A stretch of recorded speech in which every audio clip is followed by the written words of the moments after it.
Welcome, traveler, to Medieval Nocturnes. Settle in and let the gentle currents of history carry you toward a peaceful rest. Tonight, we leave the solid ground of the familiar world behind and venture out onto the vast, unforgiving expanse of the medieval sea. Here, in the quiet of this space, we'll explore the lives of those who faced the endless water with nothing but wooden ships and iron will. If you find a measure of calm in these quiet tales from the past, we would be honored if you would subscribe and join our nightly historical voyages. Imagine yourself standing on a windswept dock in the 13th century. The air is thick with the smell of salt, tar, and damp wood. Before you bobs the vessel that will be your world for the next several months, a cog, perhaps 40 feet long, crafted from overlapping oak planks, held together with iron nails and sealed with black, sticky pitch. It seems impossibly small, a fragile wooden shell about to challenge an ocean that stretches into infinity, a world without radio, radar, or rescue. The sea itself is a living, breathing adversary. It is not just the sudden, violent rage of a storm that threatens you, but the slow, relentless assault on your vessel and your spirit. The constant dampness seeps into the wood, inviting rot. The corrosive salt spray eats away at the ropes and the iron fittings. Every creak and groan of the ship's timbers is a constant reminder of the immense pressure exerted by the dark water just inches away from your feet. The men who sailed these vessels were not the clean-cut heroes of romantic tales. They were hardened figures, their faces etched by wind and sun, their hands calloused and permanently stained with tar. They were fishermen, farmers fleeing famine, debtors escaping prison, or second sons with no inheritance to claim. They were driven to the sea not by a love of adventure, but by the harsh necessities of a world that offered few other chances. Survival in this realm was not a matter of luck. It was a science, an art, and a philosophy, all rolled into one. These sailors possessed a body of knowledge that was passed down not in books, but in hushed conversations during the night watch, in the rhythm of work shanties, and in the scars that mapped their life stories. Their university was the deck of a rolling ship, and their final exams were administered by gales and monstrous waves. Picture a veteran mariner, his eyes narrowed as he gazes at the horizon.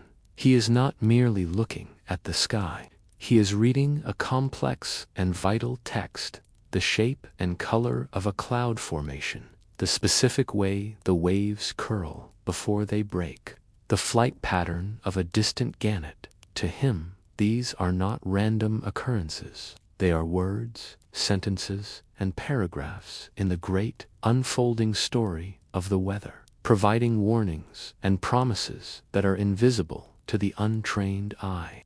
This intimate connection to the natural world was their primary tool. They carried the patterns of the stars in their minds, a celestial map that was more reliable than any parchment chart. They could taste the difference in the water's salinity to gauge their proximity to a freshwater river mouth, or smell the faint scent of land on the wind long before a lookout could spot it. This was a sensory wisdom honed by generations of life or death experience. As we begin our journey into their world, let us consider the sheer scale of their achievement. In an age of profound faith and superstition, these sailors placed their ultimate trust not in miracles, but in their own hard-won knowledge and unbreakable fellowship. They faced a world that we can barely imagine, and they did more than just endure it. They mastered it. How did they accomplish such a feat? Let us drift into the details of their remarkable resilience. The medieval ship was more than a vessel. It was a sovereign, floating world a self-contained universe of wood, hemp, and human will. For months on end, its creaking timbers were the only solid ground its crew would know. The rhythmic slap of waves against the hull, the constant hum of wind in the rigging, and the groan of the mast under strain were the ever-present sounds of their existence. This wooden sanctuary was both their greatest tool for survival and their potential tomb, a paradox every sailor understood in his bones. Imagine the hull's construction, a design perfected over centuries of harsh lessons. Most northern European vessels were clinker-built, with each oak plank overlapping the one below it, like shingles on a roof. This was not just a building style, it was a survival strategy. This overlapping construction gave the ship a crucial degree of flexibility, allowing it to twist and bend with the immense pressure of the waves, absorbing the ocean's energy rather than rigidly resisting it until it shattered. Between these life-saving planks lay the ship's true seal of integrity, the caulking. This was a painstaking, never-ending task.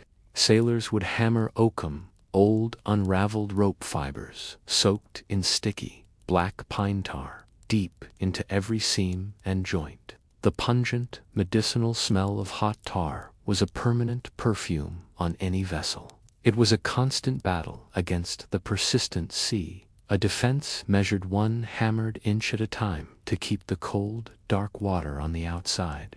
Rising from the center of this wooden world was the single, massive mast, often fashioned from a single, carefully chosen tree, a towering testament to the forest's strength. From it hung a great square sail, a vast sheet of heavy woven canvas that was the ship's engine. This simple rig was powerful and effective for sailing with the wind, but it made navigating against it a slow and arduous process. It demanded that sailors be masters of reading the wind, for the wind was their master in turn. Below the main deck lay the ship's belly, the dark, cramped, and often foul-smelling hold. This was not a space for living, but for the lifeblood of the voyage. Here, barrels of fresh water, casks of salted meat and fish, and sacks of hard-boiled stone-like biscuits were wedged tightly next to the precious cargo. The air was a thick cocktail of bilge water, tar, and whatever goods they were transporting, a space of profound discomfort that held the key to their wealth and survival. At the stern, a critical piece of technology offered a new level of command, the Pintaland gudgeon rudder. This relatively recent innovation, a heavy wooden blade attached directly to the stern post, allowed for far more precise steering than the old side oars. In the chaos of a storm or the tight confines of a harbor, this rudder gave the helmsman the leverage to turn the ship's head into the wind or away from a rocky shore, an advantage that often meant the difference between ruin and safe harbor. Yet this wooden world was in a constant state of decay, a truth the crew could never afford to forget. Survival was a process of continuous, vigilant maintenance. A sailor's day was filled with 1,000 small but vital tasks: checking ropes for chafe, reinforcing a straining yardarm, patching a small section of sailcloth, or listening for the telltale trickle of a new leak. The ship was a demanding partner, and its survival depended entirely on the crew's unending diligence. Ultimately, the ship became a living entity in the minds of the crew. They learned its unique personality, the specific way it pitched in a swell, the sounds it made when it was stressed, the way it responded to the helm. This deep, practical intimacy was their greatest comfort. The vessel was their armor against the abyss, their beast of burden, and their only home on the vast, lonely sea. Their bond with it was not one of sentiment, but of shared existence. A ship, no matter how well built, could only sail as far as its provisions would allow. The challenge of stocking a vessel for an unpredictable journey into the unknown was one of the most critical aspects of medieval seafaring. Without refrigeration, the sailor's diet was a testament to the science of preservation. A monotonous but life-sustaining menu designed to cheat decay for months on end. Every meal was a careful calculation, balancing sustenance against the ever-dwindling supplies in their salt-stained larder. The absolute cornerstone of this diet was a biscuit known as hardtack. Imagine a simple cracker made from nothing more than flour, water, and perhaps a little salt, baked repeatedly until it was as hard and dense as a piece of wood. It was virtually indestructible and could last for years, but it was notoriously difficult to eat. Sailors would have to soak it in ale, soup, or coffee to soften it enough to chew, and even then, they had to be wary of the weevils and maggots that often infested the supply, a grim and unavoidable source of extra protein. For protein, the crew relied on meat and fish preserved in the only way they knew how, by burying it in barrels of salt. Great quantities of salt pork, salt beef, and salt cod formed the pillar of their protein intake. While this method was effective at preventing spoilage, it created its own problem. The meat was so incredibly salty that it had to be soaked in precious fresh water for hours before it was remotely edible, and it induced a powerful, perpetual thirst that gnawed at the sailors day and night. This constant thirst was rarely quenched with water. In the stagnant, warm environment of a wooden cask, fresh water would quickly become slimy, with algae, and undrinkable. The sailors' true liquid courage and daily hydration came from barrels of ale or beer. The alcohol and hops acted as preservatives, keeping the beverage safe to drink for much longer than water. It was a weak, low-alcohol brew, but it provided vital calories and a welcome, if slight, reprieve from the harsh realities of their existence. Lurking in the shadow of this limited diet was a terrifying and mysterious enemy, the seasickness known as scurvy. Sailors on long voyages would grow weak and lethargic. Their gums would swell and bleed, their teeth would loosen, and old healed wounds would mysteriously reopen. They did not know it was caused by a lack of vitamin C. They only knew it was a creeping death that could decimate a crew more surely than any storm. Yet, through brutal trial and error, they found small ways to fight back against the scourge.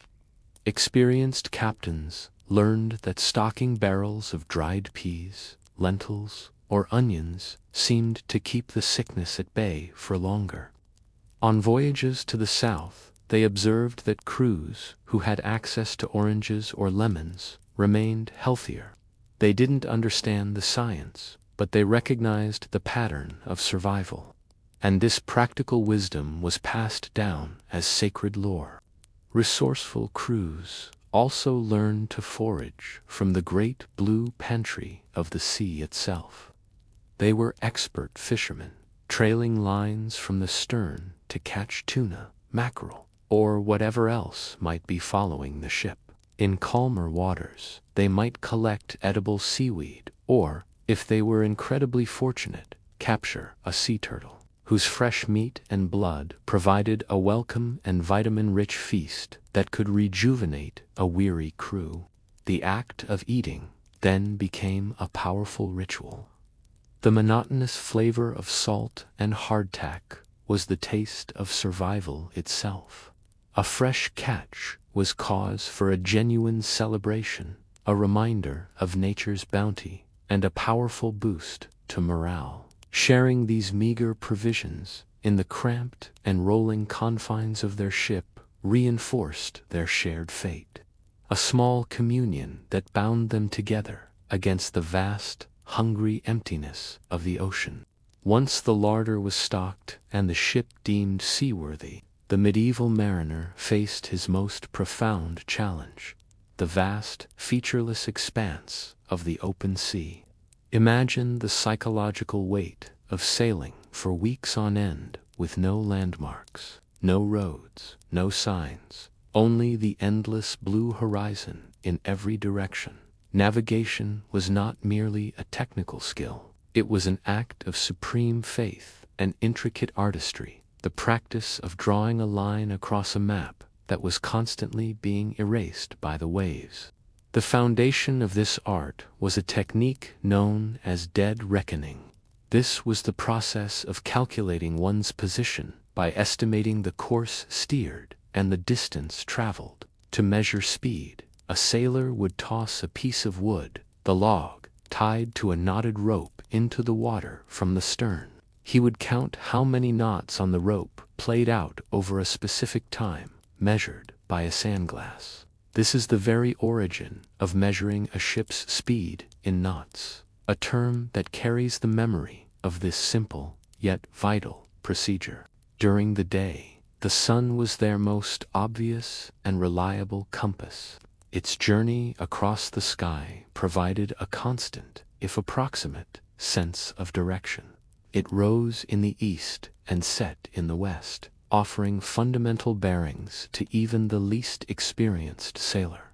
The moment of noon was a sacred ritual on board. By observing when the sun reached its highest point in the sky, a navigator could make his most accurate determination of north and south, resetting the day's calculations and reaffirming their place in the world.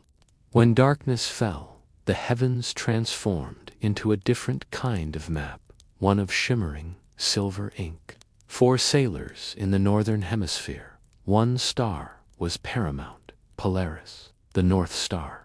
They understood the profound secret that this single, unwavering point of light held its height above the horizon directly corresponded to their latitude, their distance north of the equator.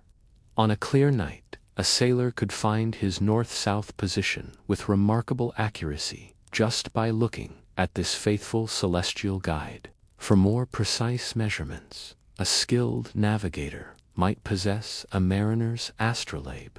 Picture a heavy, graduated brass ring held up by a sailor against the sky. It was a simple instrument used to measure the altitude of the sun or the North Star above the horizon. Using it on the deck of a pitching ship required immense skill and a steady hand, but the data it provided, when calculated correctly, offered the most reliable information they could hope for about their latitude, a crucial piece of the navigational puzzle. A newer, almost magical tool was the magnetic compass. Often a simple magnetized needle resting on a pivot or floating in a bowl of water. It had the miraculous ability to point north regardless of the weather. This was a revolutionary advantage. When clouds obscured the sun and stars for days on end, the whispering needle of the compass allowed a helmsman to hold a steady course, providing a thread of certainty in an otherwise blind and disorienting world. But the greatest navigators possessed a wisdom that went beyond instruments. They read the ocean itself. They knew that the deep indigo blue of the open ocean would lighten to a pale green over shallow coastal shelves. They could interpret the long, rolling patterns of ocean swells, understanding that they held the memory of distant weather systems and could indicate a consistent direction, a subtle grain in the fabric of the sea. Ultimately, navigation was a masterful synthesis. It was the weaving together of a sandglass's timed passage, the sun's high arc, a star's steady height, and a compass needle's silent pull. But it was also the intuitive feel of the ship in the water, and the hard-won wisdom to trust what the ocean itself was telling them. This blend of science and sea sense was the invisible map that guided these mariners across the void and, with skill and fortune, guided them home again. For the medieval sailor, peace was a fragile and temporary state. A calm sea and a clear sky were never taken for granted, for they knew the ocean's temperament could shift with terrifying speed. A constant low-level vigilance was woven into the fabric of their consciousness. Every sailor was a watchman, his senses perpetually scanning for the subtle signs of the sea's changing mood, for the first faint whisper of the approaching fury. The sky was their primary book of prophecy. They learned to read the clouds with the same focus a monk would give to scripture. High, wispy clouds that looked like brushstrokes of white paint. What they might call mare's tails did not pose an immediate threat, but they signaled a change in the upper atmosphere, a warning that the weather would likely turn within a day or two. It was the low, dark, bruised-looking clouds that gathered with unnatural speed that spoke of imminent danger. The sun and moon were also harbingers, offering their own celestial warnings. A pale, watery halo seen around the moon at night, or a mock sun glinting weakly through a thin veil of high altitude ice crystals, was a reliable sign of moisture gathering in the heavens. This ring around the moon was a clear forecast, telling the crew that a storm system was on its way. A message of preparation written in faint, ethereal light.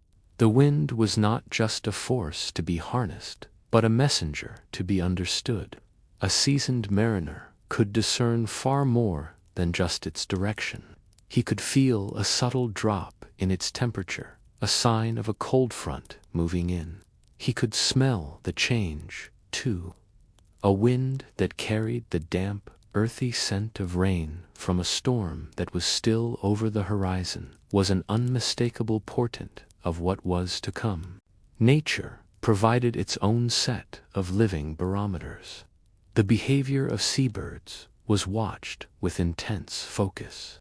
When gulls and terns, which typically stayed close to the coast, were seen flying purposefully inland in large numbers, it was a sure sign they were fleeing a coming storm. The small, dark seabirds, known as storm petrels, were viewed with a mixture of awe and dread, as they often appeared in great numbers just before a gale, dancing in the turbulent air of the ship's wake. The ocean itself would betray the coming chaos. A long, low, undulating swell, moving in a different direction from the local wind, was a deeply ominous sign. It meant that a powerful storm, perhaps hundreds of miles away, was generating these massive waves, sending its energy out ahead of it. The color of the water would shift, too, from a vibrant blue to a dull, leaden gray, as if the sea were mirroring the darkening mood of the sky above. There was also a more intimate, human element to this forecasting. Many veteran sailors swore they could feel an approaching storm in their bodies. The drop in atmospheric pressure would cause old, poorly healed bone fractures or joint injuries to ache with a dull, insistent pain. A prickling sensation on the skin or a feeling of electric tension in the air was the body's own quiet alarm, a physical memory of past tempests. This was not magic, but a profound and practical literacy of the natural world. By piecing together these dozens of small, subtle clues, a cloud, a bird, an ache, a smell, a crew could gain a few precious hours of warning. It was a critical window of time, not to escape the storm, but to prepare for its onslaught, to secure the cargo, to reef the sails, and to mentally prepare for the battle for survival that they knew was about to begin. The moment the captain was certain a storm was unavoidable, a profound change occurred aboard the ship. The quiet observation ended, replaced by a controlled and focused urgency. There was no panic, no shouting, only the clear, sharp commands of the officers and the immediate, practiced response of the crew. Every man knew his role, honed by countless drills and the stories of less prepared crews who never returned. These precious hours of warning were a gift, and they would not waste a single moment. The first priority was to secure the world below deck.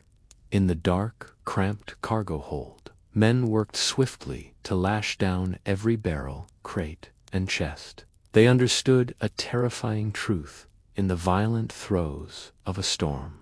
A single loose barrel, weighing hundreds of pounds, would become an internal battering ram. It could smash through the ship's vital timbers from the inside out, or crush a man in an instant.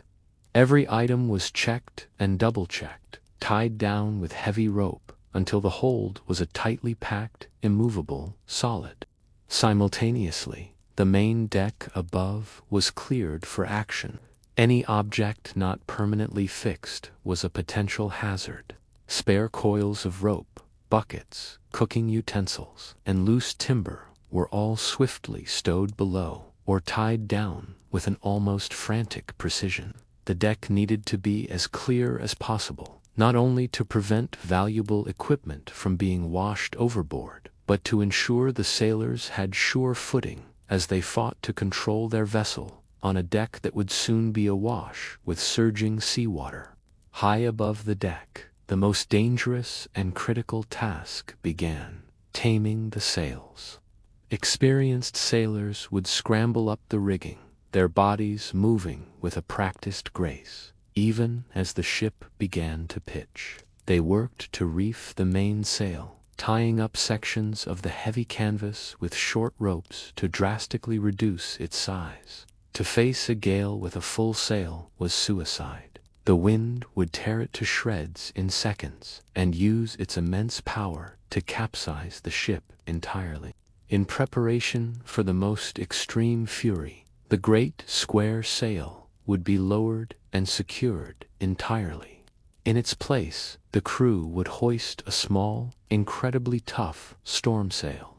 This was often a small, triangular piece of heavily reinforced canvas, just large enough to provide the helmsman with basic steering control. Its purpose wasn't to propel the ship forward, but simply to keep its bow pointed into the oncoming waves, preventing the vessel from being turned broadside and rolled over by the sea. This is where we get the famous phrase, battening down the hatches. The openings leading down into the cargo hold, the hatches, were covered with thick, waterproofed canvas tarps to ensure they held fast against the weight of the water that would soon be crashing over them.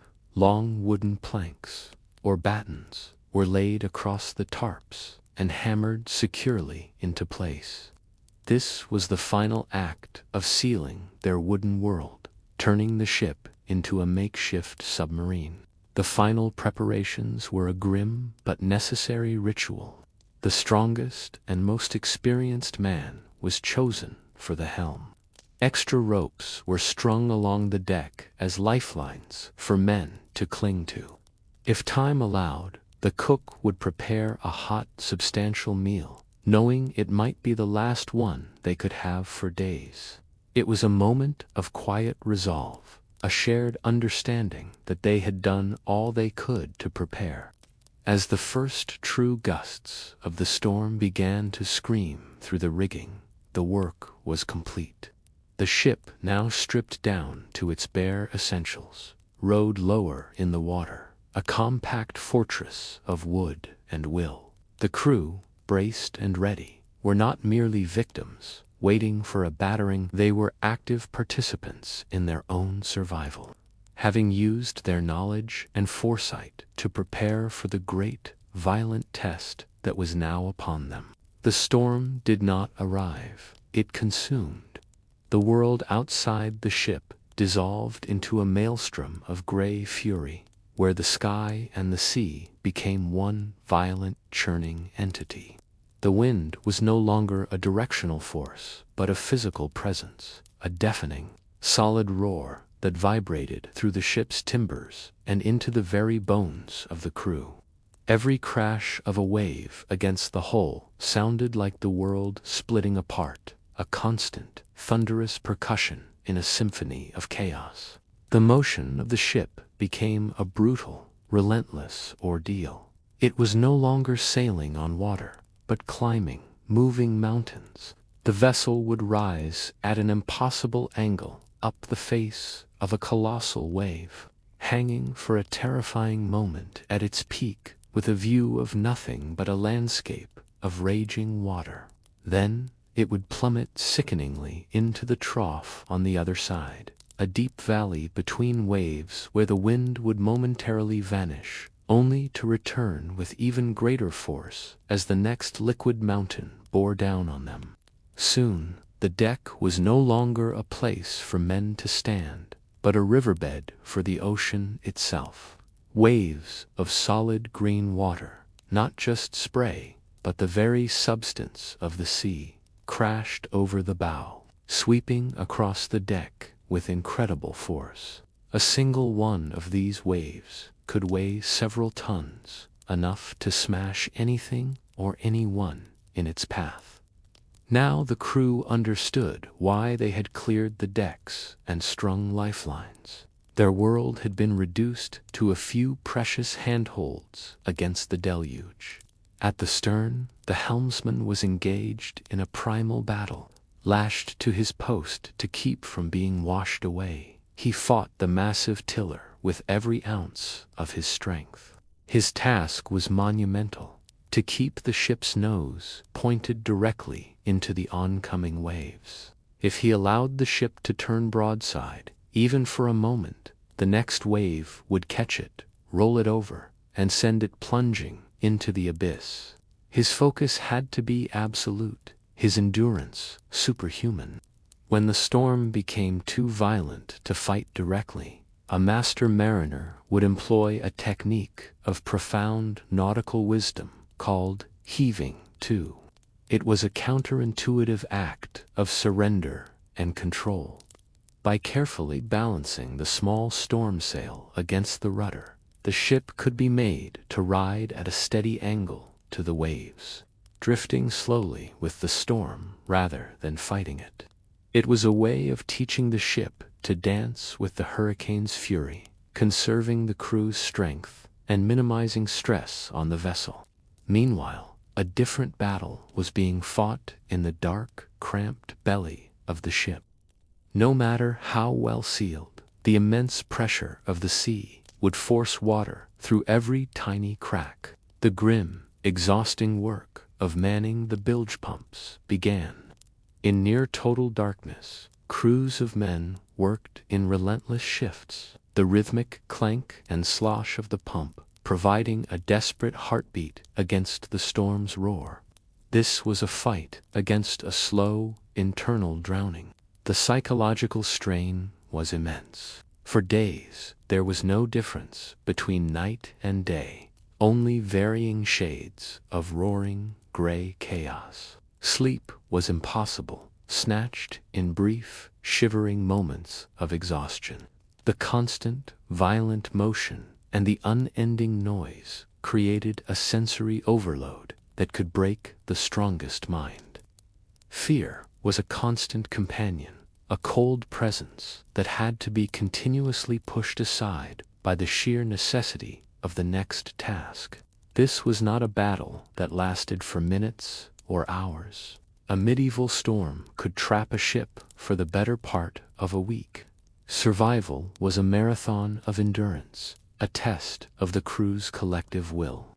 Each man, isolated by the roaring darkness but connected by their shared ordeal, had to trust in the helmsman's strength, trust in the ship's timbers, trust in the man working the pump beside him. They had to simply hold on as the storm raged on without any promise of an end.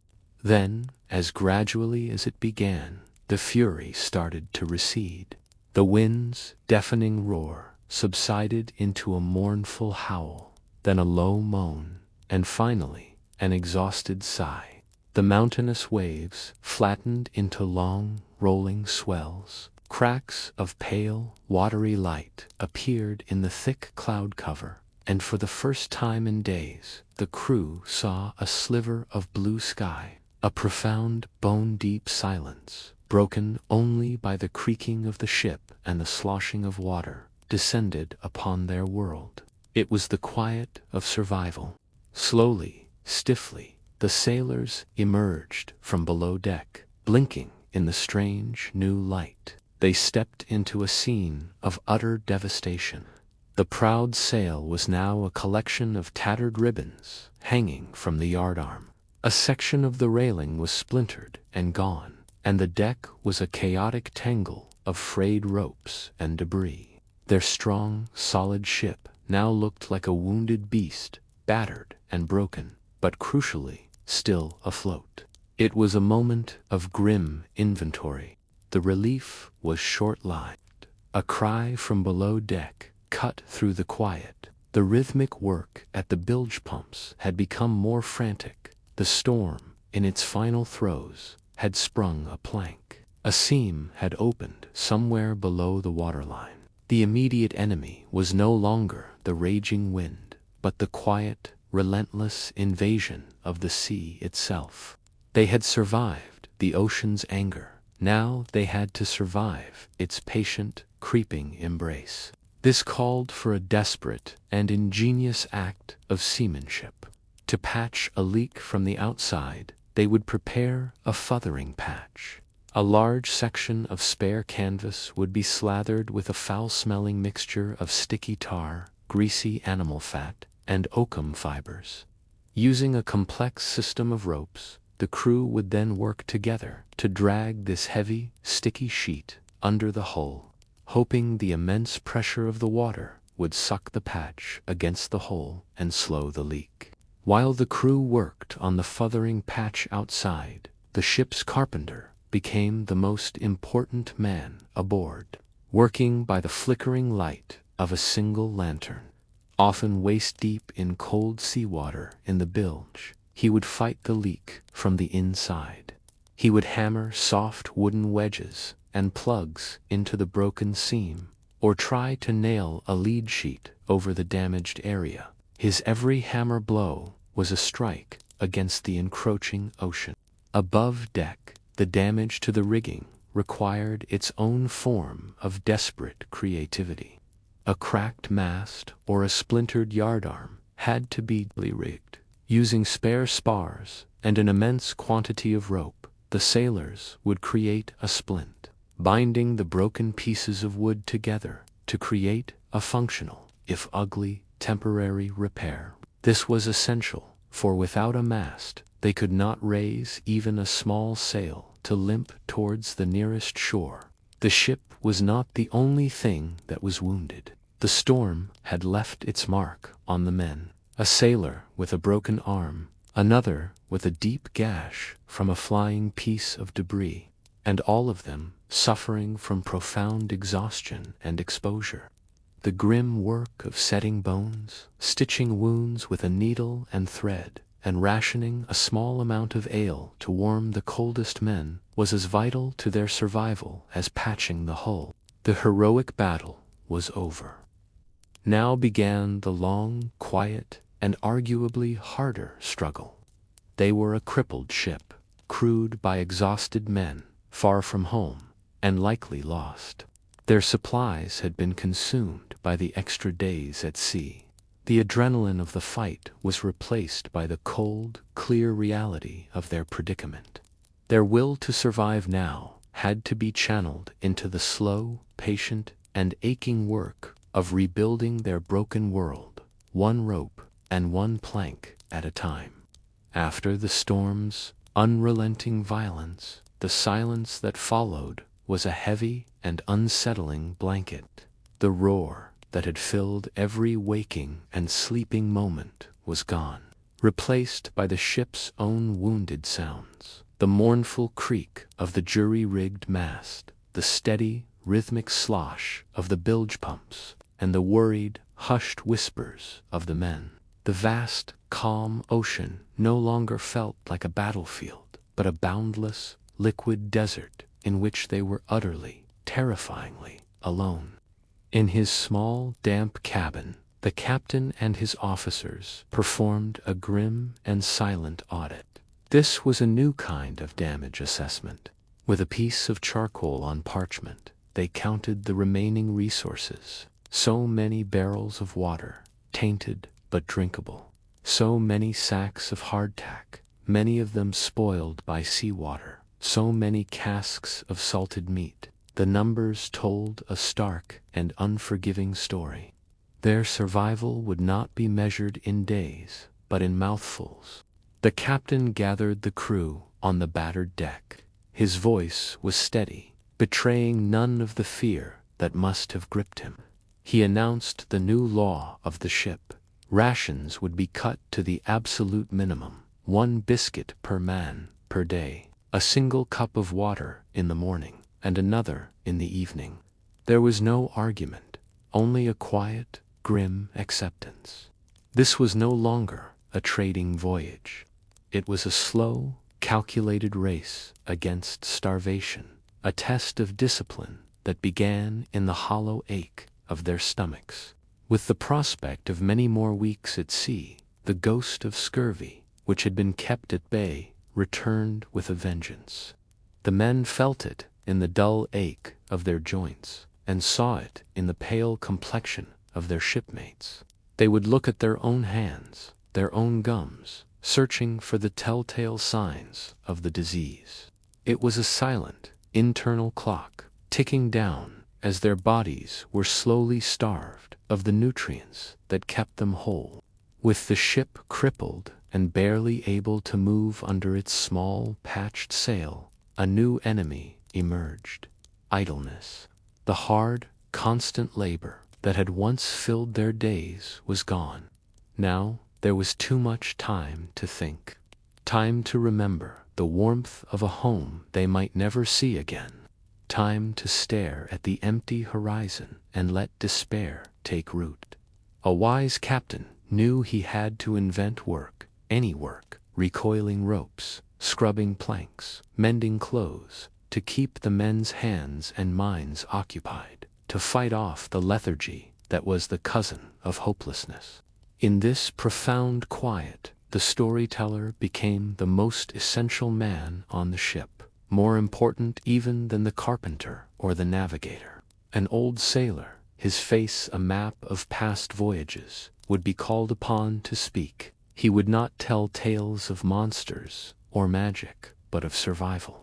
He would recount the sagas of other crews on other ships who had been dismasted in the frozen north or becalmed for a month in the south, and who, against all odds, had found their way home. These stories were not entertainment. They were vital medicine for the soul. Then, a moment of profound, earth-shattering hope. A sailor, patiently trailing a fishing line fashioned from unraveled threads, felt a sudden, sharp tug. All work stopped. With breathless intensity, the crew helped haul in the line, and there, flopping on the deck, was a single, beautiful fish. It was not a feast, but it was a miracle. The captain himself oversaw its division, ensuring every man received a small, precious morsel. The taste of fresh food, after weeks of salt and rot, was a powerful, electric reminder of life itself. Through all this, the captain endured the greatest burden. He had to be the unshakable rock against which the waves of the crew's despair would break. He ate less than anyone, yet he had to project an aura of strength. He stood his watch, staring into the same empty ocean, yet he had to radiate a confidence he could not possibly feel. He knew, in the lonely watches of the night, that the integrity of the crew's morale was now more critical than the integrity of the ship's hull. His solitary hope was the final defense against the quiet that threatened to sink them all. Adrift on the endless ocean, the laws of kings and countries faded into distant memory. On the deck of their crippled ship, a more ancient and fundamental law took hold. the law of absolute necessity. The crew was no longer a collection of individuals hired for a job. They had become a small, desperate tribe, an isolated society whose only constitution was the unspoken contract of mutual survival. Every action was now weighed on a single scale. Did it help the group, or did it harm it? The captain's role transformed entirely. He was no longer simply a commander issuing nautical orders. He became the final arbiter of justice, the high priest of their dwindling hopes, and a stern father to his desperate children. Imagine him mediating a dispute over a Hoffaton biscuit, his face grim in the faint light. His judgment in that moment was not about punishment, but about preserving the delicate social fabric that was their last true defense against chaos. His perceived fairness was the glue holding their world together. A wise captain knew he could not rule by decree alone. His greatest resource was the collective experience of his most seasoned men. In the quiet hours of the dog watch, he would form an informal council with the ship's master, the carpenter, and the oldest, most respected sailors. They would gather at the stern, their low voices barely audible over the creaking ship, pooling their centuries of combined knowledge. The captain would listen intently, understanding that their shared wisdom was more valuable than any chart. In the ranks of the crew, natural leaders began to emerge. It was not about strength or official rank.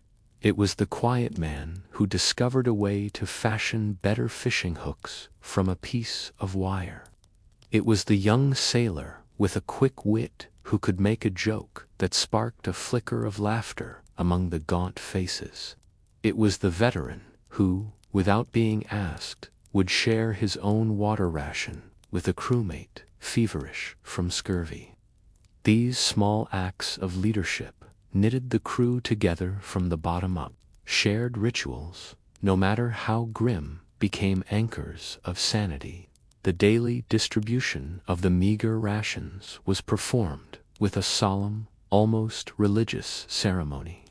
The act of each man receiving his single biscuit and cup of water, seeing that it was the same for all, reinforced their bond of shared hardship. It was a daily communion that affirmed their commitment to the group.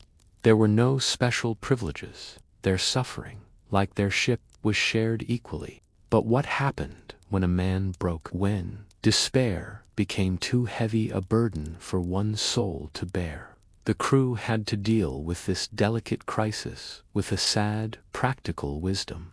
A man who became delirious from thirst, or who tried to steal from their precious stores, was not beaten. He would be restrained gently, and the older men would talk to him, trying to coax him back from the precipice. They knew that panic and despair were a disease, and if left unchecked, one man's collapse could infect them all. The foundation of this fragile society was an unspoken contract, renewed each morning with the rising sun. It was a simple, powerful promise, exchanged in shared glances and quiet nods. I will endure this day for you, if you will endure this day for me. A man's personal desire to give up was held in check by his duty to the man next to him. Their individual wills were braided together into a rope far stronger than any single strand. In the end, their survival became a social masterpiece. It was not the strongest individual who had the best chance, but the most cohesive and compassionate group. The vessel that would hopefully carry them home was no longer just the battered ship of wood and tar. It was the invisible, resilient vessel of fellowship they had painstakingly built between themselves, a craft held together by trust, sacrifice, and the shared, fiercely guarded resource of their collective hope. Another dawn broke across the placid, empty sea. For the crew, it was just another turn of the sandglass, another day of gnawing hunger and the grim routine of survival. Hope had become a dangerous luxury, a flame that was too painful to tend to when it so often guttered out. They moved like ghosts on the deck of their ghost ship, their actions born of mechanical habit rather than any real expectation of rescue. The world had shrunk to the length of their vessel, and the horizon was its perpetual wall. Then, a sound so unexpected it was almost nonsensical. A faint, wavering cry from the young sailor assigned as the lookout, perched precariously on the damaged masthead. His voice was thin, cracked by thirst and disbelief. At first, the men below thought he had finally succumbed to delirium. A sail. The words rippled through the ship like a shock. A slow, painful, and uncoordinated scramble began as the weakened men dragged themselves to the rail. They shielded their hollow eyes with skeletal hands, staring intently at the shimmering line where the sea met the sky. For a long, agonizing minute, they saw nothing but the familiar, empty blue. Was it just a sun-dazzled phantom, a cruel mirage conjured by their desperate minds? But then the captain, his own eyes narrowed to slits, confirmed it. He is right. He spoke the words quietly, as if afraid they might spook the apparition. It was a tiny, dark speck, a pinprick against the immensity of the sky, but it was solid. It held its shape. It was not a cloud, nor a trick of the light. A wave of emotion too powerful for their starved bodies washed over the crew. Some men sank to their knees, weeping without sound. Others simply stared, their mouths agape, unable to process the sight. A new, frantic energy seized them. They had to be seen.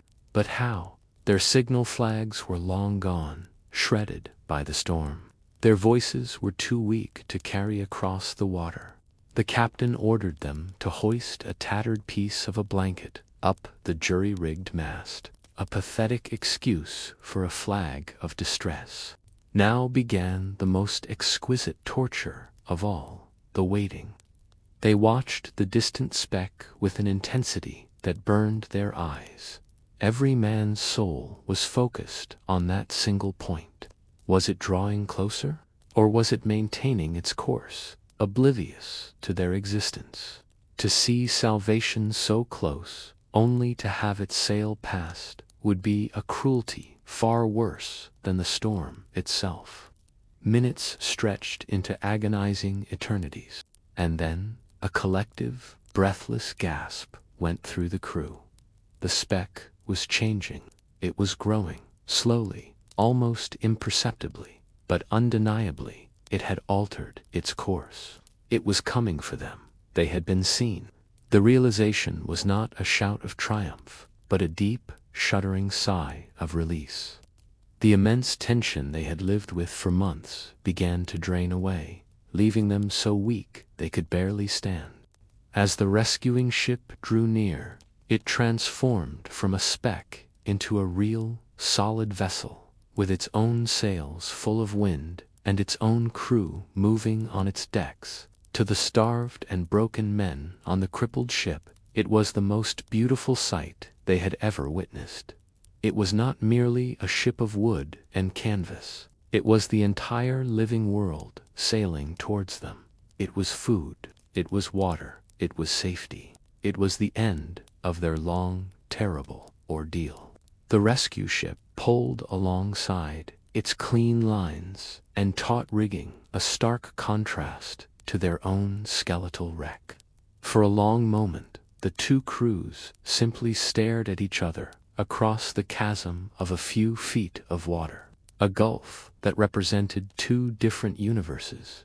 On one ship stood healthy, curious men, their faces full of pity and awe. On the other stood gaunt, ghost-like figures, their eyes hollowed out by what they had endured. It was a silent meeting of the living and those who had just stepped back from the dead. The captain of the rescue vessel, a stout man with a commanding presence, was the first to speak. His voice, strong and clear, seemed impossibly loud in the quiet air. He hailed them, asking the traditional questions of the sea: their name, their home port, their destination. The captain of the wrecked ship answered, his own voice, a hoarse, ragged whisper. He summarized their months of hell in a few, simple, formal sentences that carried the weight of 100 storms. The first thing passed between the ships was a cask of fresh water, not the slimy, brackish liquid they had been rationing by the thimbleful, but cool, clean water. A sailor from the rescued crew was given the first cup. He held it in trembling hands, lifted it to his lips, and took a slow sip. The clean, pure taste was a shock, an impossible luxury that washed away the grit and salt of his ordeal. In that single simple swallow was the taste of salvation itself. Next came food, not the rock-hard, weevil-infested biscuits of their near starvation, but a loaf of actual soft bread and a piece of hard cheese. Two men who had forgotten what it was like to eat something that didn't have to be soaked or broken with a hammer. The sensation was overwhelming. They ate slowly, their weakened jaws struggling with the simple act of chewing. The plain fare of a normal voyage was, to them, a feast of unimaginable splendor. While the exhausted crew were given aid, the two captains conferred. A chart was unrolled on the deck of the rescue ship. With a finger, the rescued captain was shown exactly where he was, how far he had drifted, how close he had been to perishing. In return, he shared his knowledge of the great storm, of the currents, of the dangers he had faced.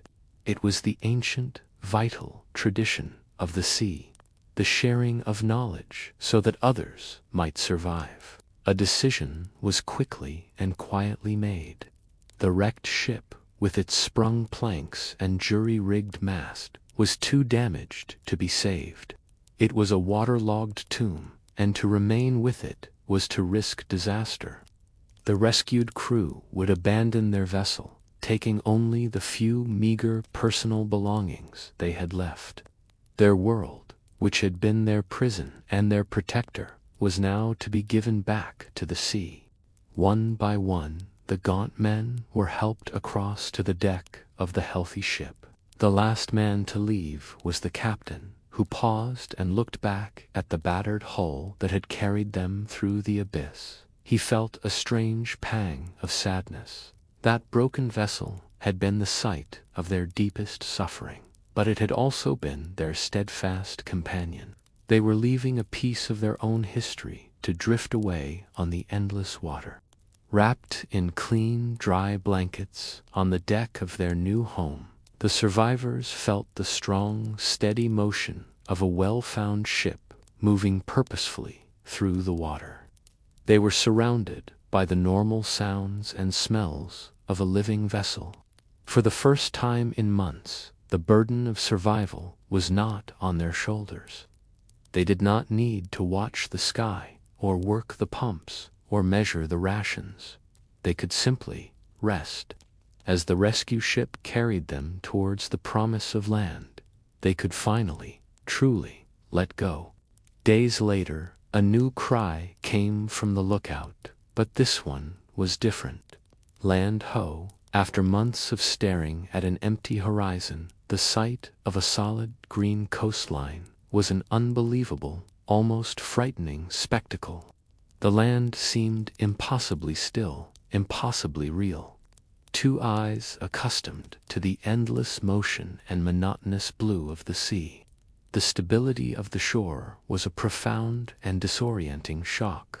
As they finally docked in a bustling port, the rescued sailors faced their last great challenge, returning to the land of men. When the first sailor stepped from the ship's gangplank onto the solid wooden dock, he stumbled. His sea legs, so accustomed to the perpetual motion of the deck, could not comprehend the unmoving ground beneath him. The world felt like it was swaying and pitching, a phantom echo of the ordeal he had just survived. The world of the port town was an assault on their senses.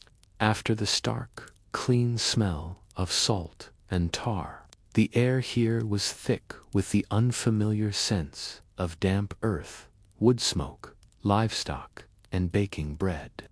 After the profound quiet broken only by wind and water, the noise of dozens of people talking, of children laughing, of a blacksmith's hammer ringing on an anvil, was a chaotic and overwhelming symphony that made their heads spin. The townspeople stopped and stared as they walked past. They were specters, men from another world, their gaunt, sun-blackened faces, their skeletal frames swallowed by borrowed clothes, and most of all, their haunted, distant eyes, marked them as men who had seen things the living were not meant to see. They were objects of curiosity and pity, outsiders in a world that was once their own. Though their bodies were safe, their minds were still at sea.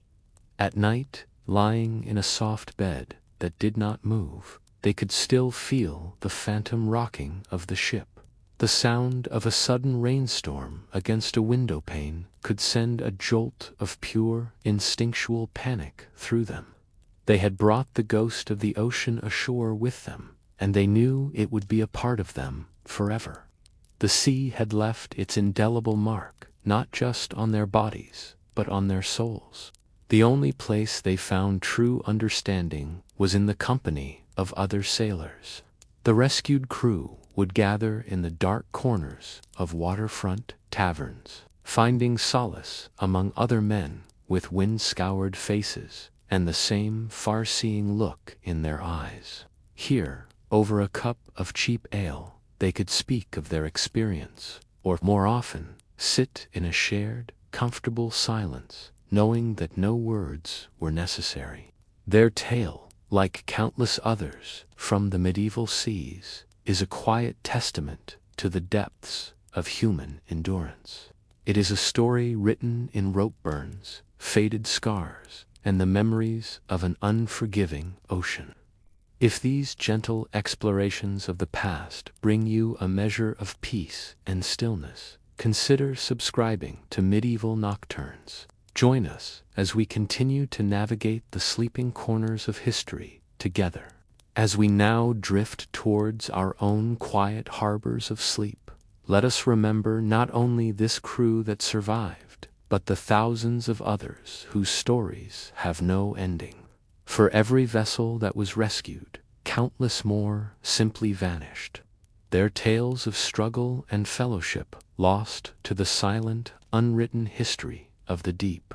Their memory is the final, quiet echo of the medieval sea.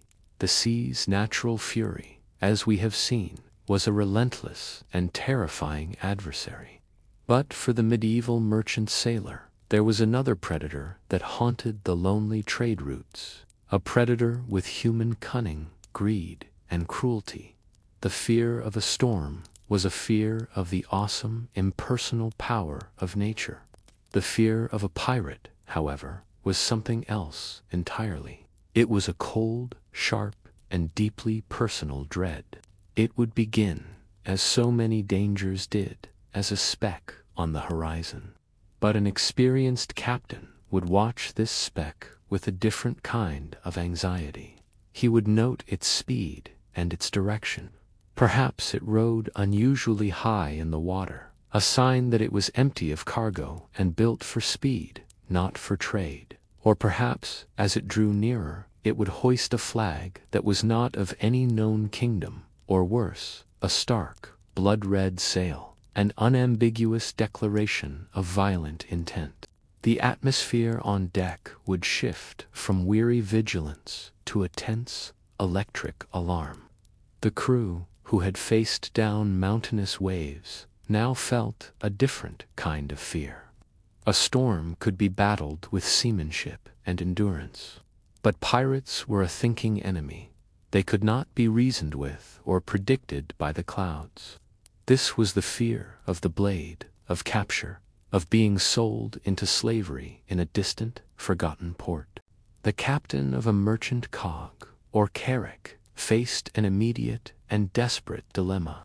His vessel was a beast of burden, heavy and slow, weighed down with a fortune in wine, wool, or spices.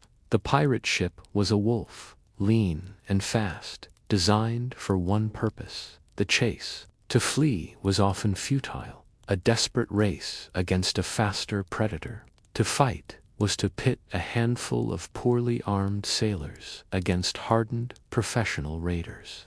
If the decision was to fight, the preparations were grim and hasty.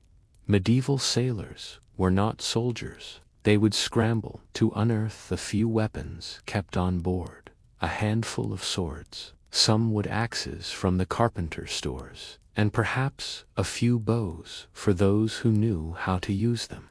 The officers might have crossbows, powerful but slow to reload. They would prepare makeshift defenses, hauling heavy stones into the rigging to drop on the attackers, and readying pots of boiling water or hot pitch to pour over the side. The captain was torn by an impossible conflict of duty. He was honor-bound to protect the immensely valuable cargo in his hold, a cargo that often represented the entire fortune of the merchants who had financed the voyage. To surrender it meant ruin for his employers and disgrace for himself. Yet, to resist could mean a bloody and brief battle, resulting in the death or enslavement of every man under his command. It is important to remember who these pirates often were. They were not always the romantic rebels of later fiction. Many were simply desperate ex-sailors, men who knew no other life and were driven to plunder by the same economic hardships that drove others to trade. Some were even state-sponsored privateers, given license by one kingdom to prey upon the ships of a rival, blurring the line between war and simple robbery. As the pirate vessel closed the distance, the time for calculation and debate was over. The merchant crew could now see the figures of armed men crowding the rails of the approaching ship. They could hear the faint sounds of shouts and the clang of weapons being readied. The two ships, hunter and prey, sailed towards their violent intersection, and the next few moments would determine whether the voyage ended in profit, ruin, or a quiet, bloody death upon the lonely sea. As the pirate ship drew alongside, the air filled with the sharp, humming sound of dozens of arrows. The first volley was not aimed to kill, but to injure and disorient. The raiders sought to drive the merchant crew from the rails, forcing them to take cover while the pirate vessel maneuvered into position. The sailors on the merchantman huddled behind the thick wooden bulwarks, the thud of arrows sinking into the planks around them, a percussive prelude to the violence to come. The merchant ship, often a taller, more cumbersome vessel, like a cog or carrack, possessed one significant defensive advantage: height. It was a lumbering wooden castle compared to the pirates' Loslung Wolf. The crew used this to their benefit, scrambling into the rigging or onto the raised platforms at the bow and stern. From this superior position, they rained down a crude but effective barrage of heavy objects, ballast stones, spare iron fittings, anything they could lift, onto the crowded deck of the pirate ship below, hoping to break heads and sow chaos before the boarding could begin. The pirates' primary objective was to lash the two ships together. With practiced skill, they began to throw heavy grappling hooks, their iron claws trailing thick ropes. The hooks arced through the air, clattering against the hull or biting deep into the wooden rail of the merchant ship. A desperate struggle would ensue, with the merchant sailors using axes to try and sever the thick ropes, while the pirates pulled with all their might to close the gap between the vessels. With a sickening crunch and groan of timber, the two hulls would slam together. This was the moment of truth. The pirates, often more agile and certainly more experienced in combat, would swarm across the rails and onto the merchant's deck. The fight devolved into a brutal, close-quarters melee. The ringing clash of steel, the desperate shouts of men, and the slick footing on a deck stained with blood created a terrifying and disorienting chaos. A well-prepared merchant crew might have a defensive strategy. They would abandon the main deck and retreat to a more defensible position, like the raised forecastle at the bow or the stern castle at the back of the ship, using barrels, chests, and whatever else they could find. They would create a makeshift barricade, a final fortress from which they could try to fend off the attackers with spears or crossbows. If the fight was clearly lost, a desperate captain might resort to a terrifying gamble, the threat of fire. He would order a small, visible fire to be set on his own deck, perhaps lighting a spare sail or a barrel of tar. This was not an attempt to sink his own ship, but a clear signal to the pirates. If we cannot have the cargo, neither will you. The sight of their potential prize beginning to burn was sometimes enough to make pirates break off an attack. More often than not, however, the outcome was grimly predictable. The pirates were professional fighters and killers. The sailors were not. The merchant's resistance, however brave, would be overwhelmed. The fight would be short, bloody, and decisive. The captain would be faced with the terrible choice of surrendering to save the lives of his few remaining men, or fighting to the last and ensuring a massacre. The battle would end as suddenly as it began. The deck would fall silent again, the air thick with the smell of blood and the low moans of the wounded. The pirates, victorious, now stood as masters of the captured vessel. For the surviving merchant crew, their voyage had taken a turn far darker than any storm. They were now prisoners, their lives and fates resting entirely in the callous hands of their captors. Once the brief, brutal chaos of the fight was over, a new and chilling order was established. The surviving merchant sailors, disarmed and wounded, were forced to huddle on the deck of their own ship, now a conquered territory. The pirates moved among them with a swagger of ownership, their eyes cold and calculating. For the captured crew, the hot fear of battle was replaced by the cold, gnawing dread of an unknown and terrifying future. The pirate captain would then conduct a grim inspection of his new human spoils. This was not an act of random cruelty, but of cold, hard business. He was assessing the value of each man, a skilled ship's carpenter, a cooper who could maintain barrels, or a navigator who could read the stars. These men had a practical worth. A common sailor, strong and healthy, was a different kind of asset. Each man was being silently appraised, his future hanging on this cold evaluation. The pirates had no time or resources for sentiment, and even less for the gravely wounded. A man who could not work, could not be sold, or would slow them down, was a liability. The brutal calculus of piracy dictated that such men were worth less than the food they might consume. In the quiet aftermath of the battle, without ceremony, these unfortunate souls would be cast into the sea. Their suffering ended in the indifferent waters that had witnessed their defeat. The captured ship's captain, its officers, and any wealthy merchants who might have been passengers were a different matter entirely. They were valuable commodities. Their families, guilds, or employers would likely pay a substantial ransom for their safe return. These men would be kept alive, though bound and held in miserable conditions. their lives now a form of currency to be traded at a later date. The healthy, able-bodied sailors were often presented with a stark choice. They could sign the articles and join the pirate crew, swearing allegiance to a life of plunder. For a man with no family or home to return to, this grim offer might seem like the only path to survival.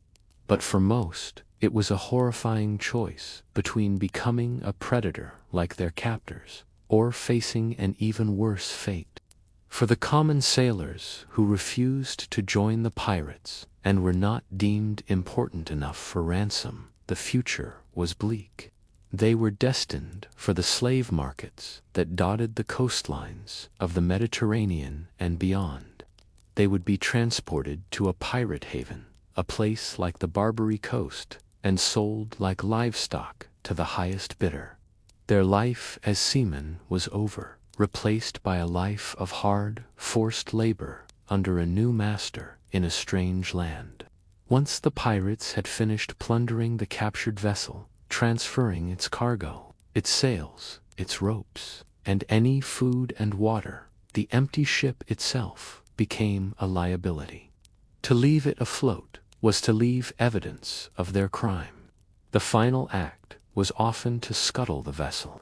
The pirates would bore holes in its hull below the waterline and simply sail away, watching as their prize slowly gurgled, settled, and sank beneath the waves, erasing the scene of their attack from the world. The captured sailors, now crowded onto the deck of the pirate ship, watched their old world disappear.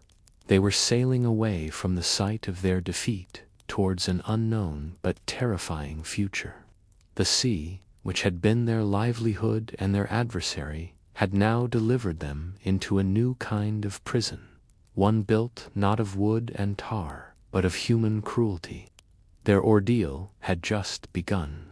Beyond the tangible threats of storms and pirates, the medieval sailor faced a more insidious enemy, one that crept aboard during the long, quiet weeks of a calm sea. This enemy was the weight of the vast, silent unknown, and the fears that grew in the fertile soil of a bored and anxious mind. To survive, a sailor had to navigate not just the ocean, but the treacherous inner sea of his own beliefs and superstitions. For these men, the ocean was never truly empty. It was a supernatural realm, a living, breathing entity populated by invisible forces, mischievous spirits, and powerful beings who took a personal interest in the affairs of ships. Survival, they believed, depended not just on their skill, but on their ability to read the omens, to understand the taboos, and to appease the unseen powers that governed their fate. Consider the simple act of whistling. On land, it was a harmless expression of cheerfulness. At sea, it was a dangerous and foolish provocation. A sailor who began to whistle a jaunty tune would be silenced instantly by the sharp hisses and fearful glares of his shipmates. They believed that to whistle was to mock the wind, to summon a gale out of a clear sky. It was an invitation for the wind spirits to show their true, terrible power. The day the voyage began was of paramount importance. No sane captain would willingly set sail on a Friday. This superstition was deeply rooted in Christian faith. It was the day of the crucifixion, a day marked by death and sorrow. To begin a venture on such a day was to doom it from the start. A crew forced to leave port on a Friday would be sullen, anxious, and convinced that disaster was sure to follow. Certain creatures were seen as powerful omens, their presence a message from the other world. The great albatross, a magnificent bird that could follow a ship for days without ever seeming to flap its wings, was treated with the utmost reverence. It was believed to carry the soul of a sailor lost at sea, To harm or kill an albatross was one of the gravest sins a mariner could commit, an act that would surely bring terrible storms, fatal calms, and death upon the ship. To ward off evil and invite good fortune, sailors surrounded themselves with personal charms and talismans. Many wore a single gold earring, not as decoration, but with the belief that its value would be enough to pay for a proper Christian burial should their body wash ashore. Some carried a caul, a rare membrane from a newborn's head, which was thought to be a powerful charm against drowning. Before climbing the rigging in a storm, a sailor might quickly touch a piece of iron for luck. The sea itself demanded respect and offerings. Before embarking on a particularly long or dangerous journey, a captain might pour a libation of wine or ale over the side, a gift to the spirits of the deep. If the ship survived a terrible storm, the crew would often make a collective vow to their patron saint, usually Saint Nicholas, promising to light a candle in his name or make a pilgrimage to his shrine upon their safe return. To our modern minds, these may seem like foolish superstitions, but they served a vital psychological function. In a world where a sailor's life was subject to the whims of weather and fortune, these rituals provided a crucial illusion of control. By following the rules and avoiding the taboos, they could feel they were actively participating in their own safety. It was a mental toolkit for managing overwhelming fear, a way of imposing a fragile human order on a profoundly chaotic and inhuman world. On the edges of medieval maps, where the known world faded into speculation, illustrators would often draw fearsome beasts and write the chilling phrase, "Here be dragons." For the sailors who ventured into these uncharted waters, this was not a flight of fancy. They believed, with a certainty born of profound isolation and fear, that they were leaving the world of men and entering a world of monsters. Lurking in the deepest, darkest trenches of their imagination was the kraken. In sailors' tales, this was not merely a giant squid, but a creature of impossible size, a living island that could blot out the sun. They whispered stories of ships dropping anchor on what they thought was new land, only to have it awaken beneath them. The kraken's colossal tentacles, it was said, could wrap around the hull of the mightiest carrack and drag it effortlessly into the black, crushing abyss. Another terror that haunted their night watches was the great sea serpent. These were not snakes, but immense, dragon-like leviathans that would rise from the waves, their bodies coiling high into the air. Legends told of these beasts wrapping themselves around a ship, constricting its hull with their powerful muscles until the timbers splintered and the vessel was crushed like a toy. These tales were likely fueled by fleeting glimpses of oarfish or whale pods, but they took on a monstrous life of their own in the telling. Not all dangers were monstrous in appearance. The allure of the mermaid or the siren was a more insidious threat. Sailors spoke of beautiful fish-tailed women who would rest on jagged rocks, their haunting songs drifting across the water. But this beauty was a trap. The enchanting music was said to lure sailors to their doom, causing them to steer their ships into hidden reefs or to leap overboard in a trance. To see a mermaid was often considered a forecast of drowning, a beautiful but deadly omen. Some supernatural encounters were seen as signs of hope. During a terrifying electrical storm, a strange, glowing light might appear, dancing along the tips of the masts and yardarms. This eerie phenomenon, which we know as static discharge, was called St. Elmo's fire. The sailors believed it was a physical manifestation of their patron saint Erasmus, or St. Elmo. Its appearance was a reassuring sign that the saint was personally watching over their ship, a divine promise that they would survive the storm's fury. The most chilling apparition was that of a ghost ship. Legends of spectral vessels, like the future tale of the Flying Dutchman, spoke of a phantom ship sailing eternally against the wind, its ghostly crew damned to never make port. To encounter such a vessel was the gravest of all omens, a sign that your own ship was marked for disaster. The sight of a ship moving in a way that defied the laws of nature was a profound and terrifying violation of their world. For some, there was also a very literal fear of the world's end. While educated scholars understood the globe, the common sailor might still harbor a deep-seated fear of sailing too far and simply falling off the edge of the world. The idea of a great cosmic waterfall at the end of the ocean, a final plunge into a starry abyss, was a genuine psychological barrier to venturing beyond the known trade routes.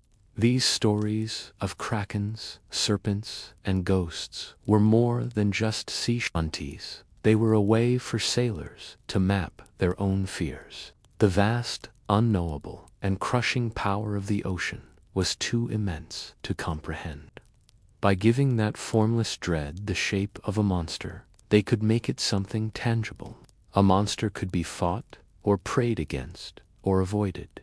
These myths were the necessary demons that populated the edges of their psychological map, giving a name to the nameless horrors of the deep.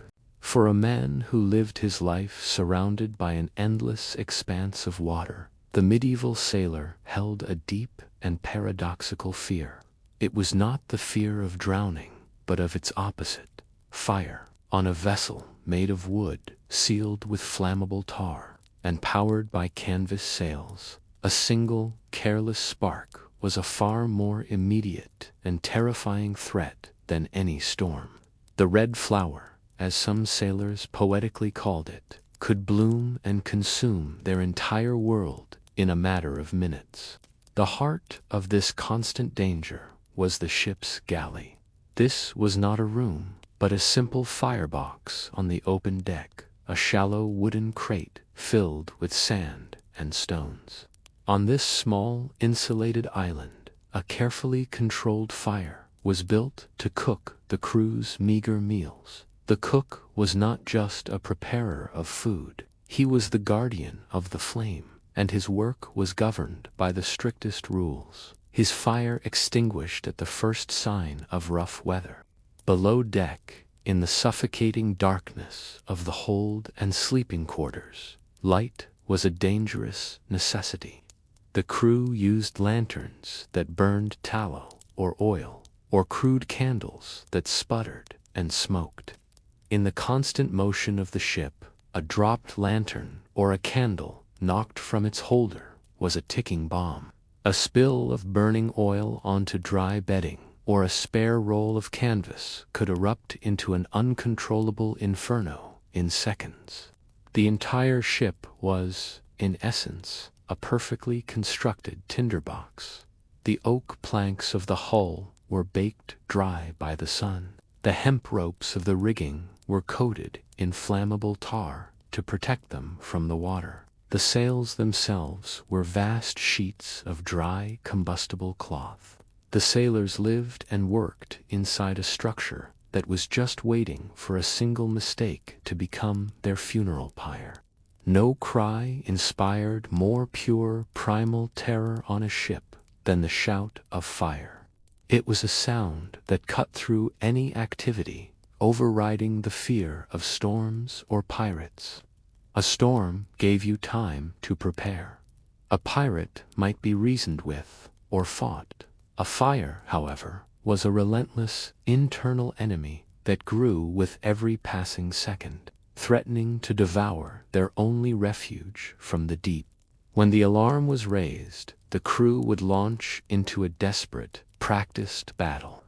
Their firefighting tools were primitive, but were all they had. Lines of men would form, passing buckets of seawater from the side of the ship to the heart of the blaze. Others would grab heavy wool blankets or spare sails, soak them in the sea, and try to smother the flames, beating them back from the precious wood. If the fire took hold in a section of the hull or deck, a more brutal tactic was employed. The ship's carpenter would grab his heaviest axe. His job was not to save the burning section, but to sacrifice it. He would chop furiously at the planks and timbers around the blaze, hewing away the burning wood and casting it into the sea.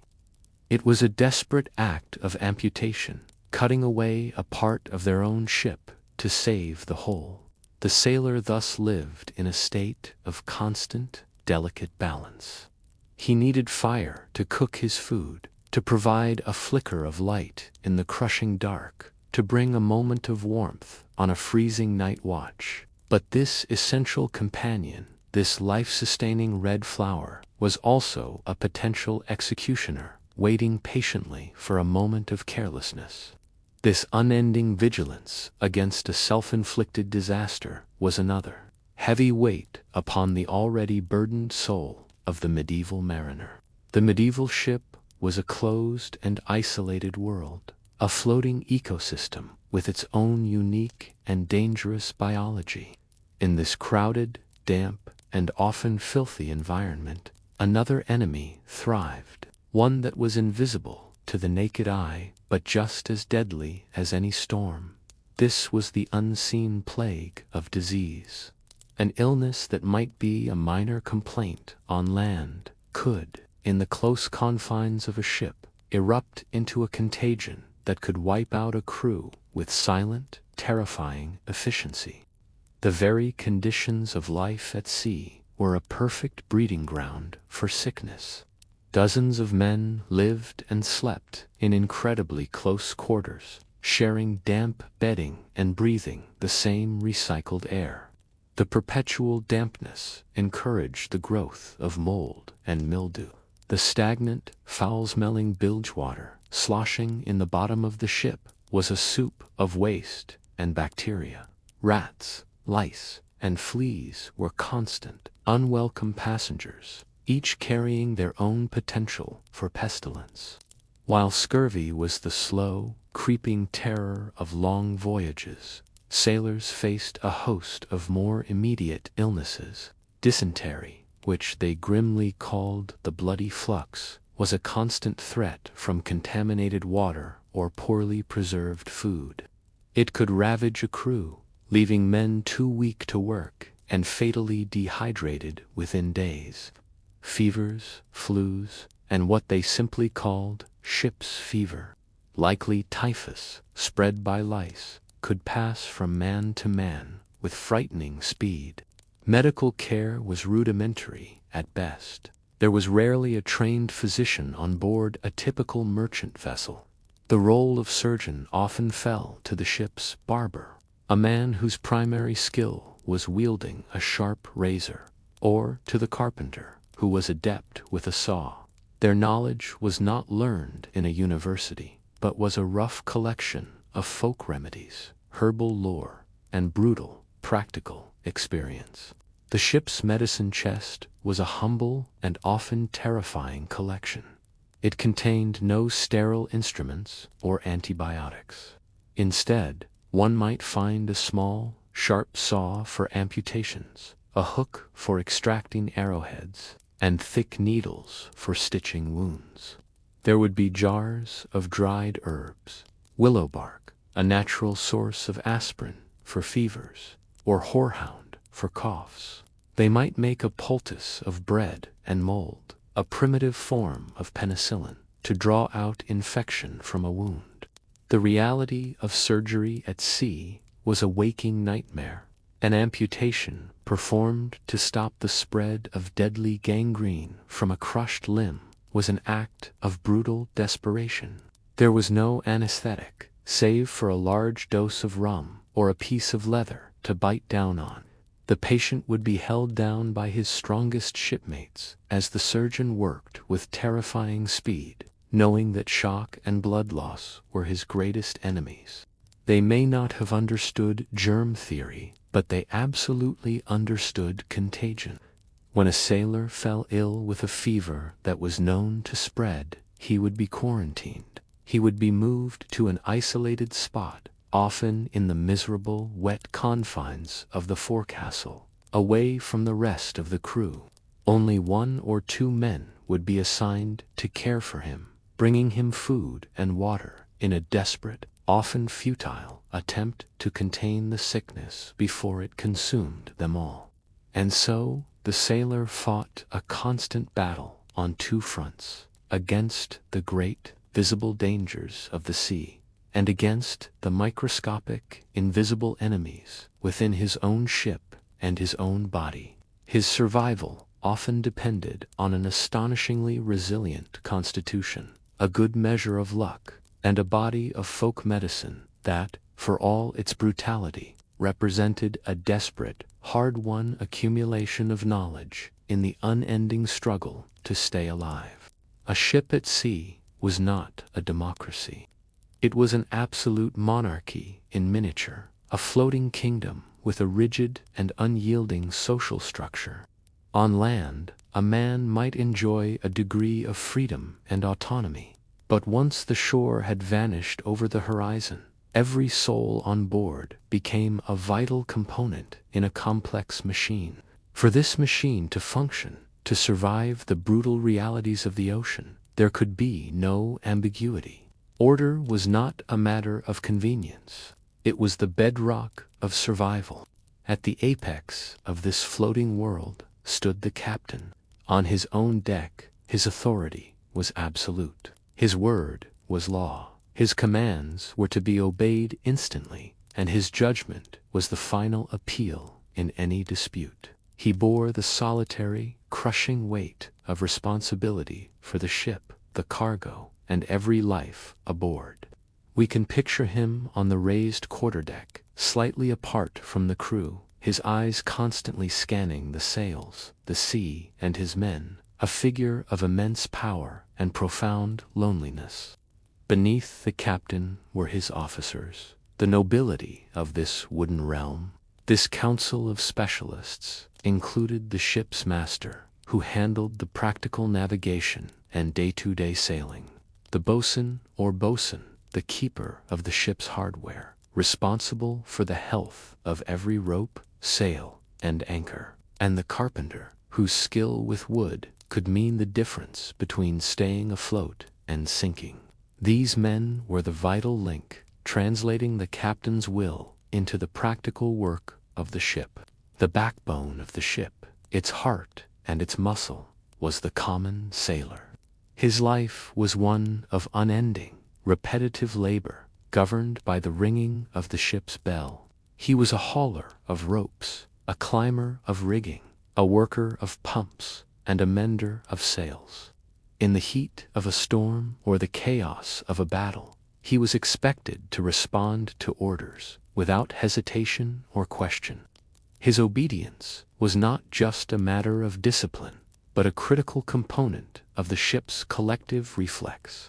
Life was structured by the relentless cycle of the watch system. The crew was typically divided into 2 groups, the port and starboard watches. For 4 hours, one watch would have control of the deck, managing the sails and steering the ship, while the other watch rested below.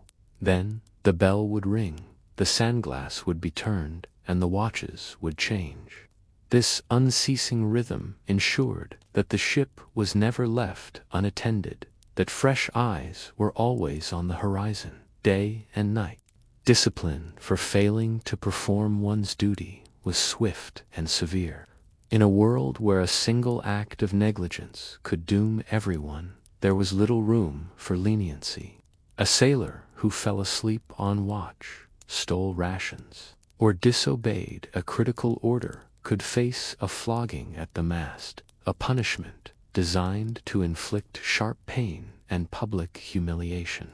The ultimate punishment for the gravest offenses, like mutiny, was death, or being marooned on a desolate shore. Yet this rigid system could not function on fear alone. It was built on a vertical chain of trust.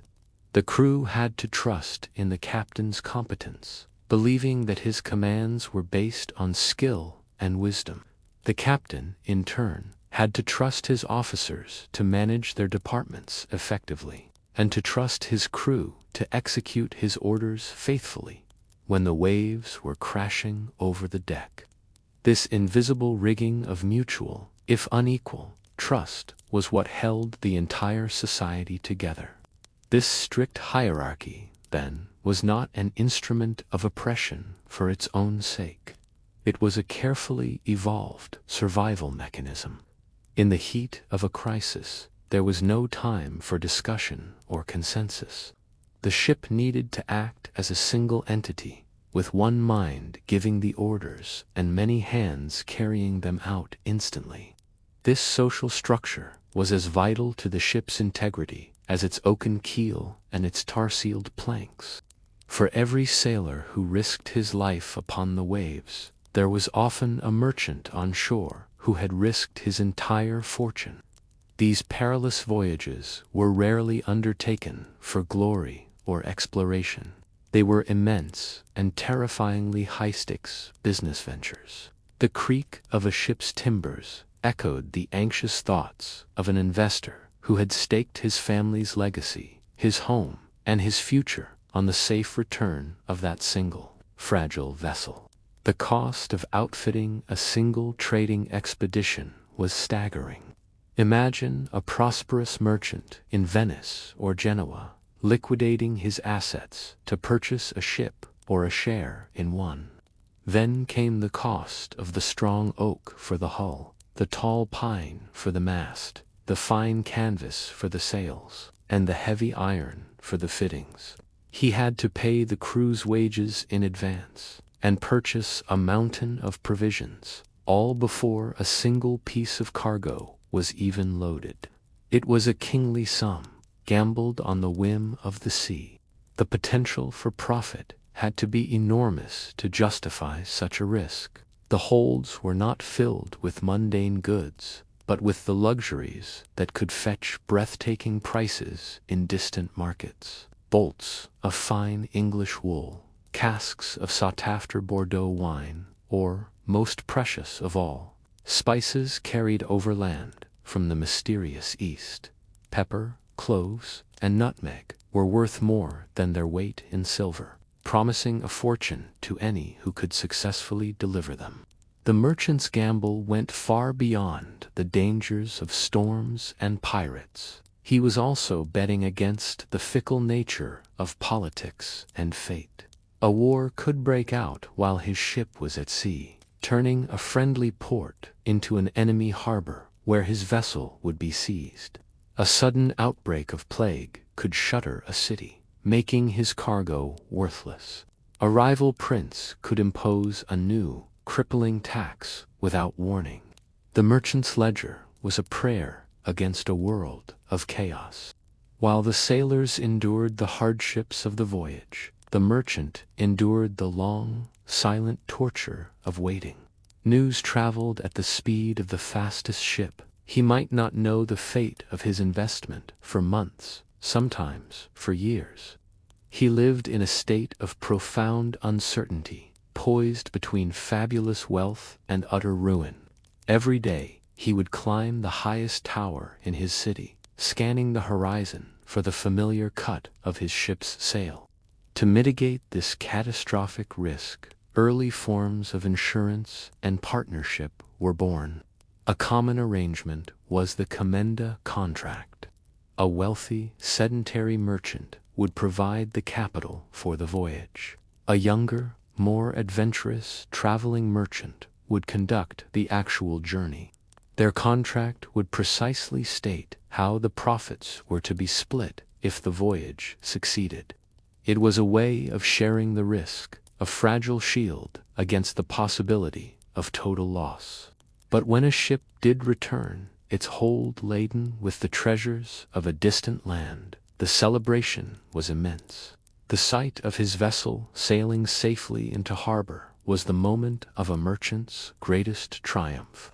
The unloading of the exotic cargo was a public spectacle, filling the port with the strange, intoxicating sense of faraway lands.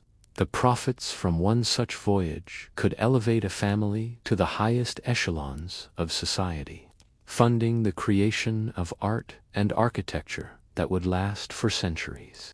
This gamble, this willingness to risk everything on a distant possibility, was one of the great engines of the late medieval world. It drove the demand for better ships, more accurate charts, and safer trade routes. The physical courage of the sailor braving the storm was matched by the financial courage of the merchant, betting his entire existence on that sailor's skill. It was this shared, desperate gamble that began to weave the isolated corners of the world into a single, connected web of commerce. The grand success of a merchant's gamble and the very life of a sailor often came down not to grand strategy, but to the strength of the most fundamental tools. We have spoken of storms and stars, but the entire enterprise hung, quite literally, by threads of hemp and the iron grip of an anchor. The art of the rope worker, the rigger, was not a lowly craft. It was a sophisticated and absolutely vital science upon which everything else depended. Imagine the ropes themselves. On a medieval vessel, they were not synthetic marvels, but natural creations of hemp fiber. Miles of it were required for a single ship.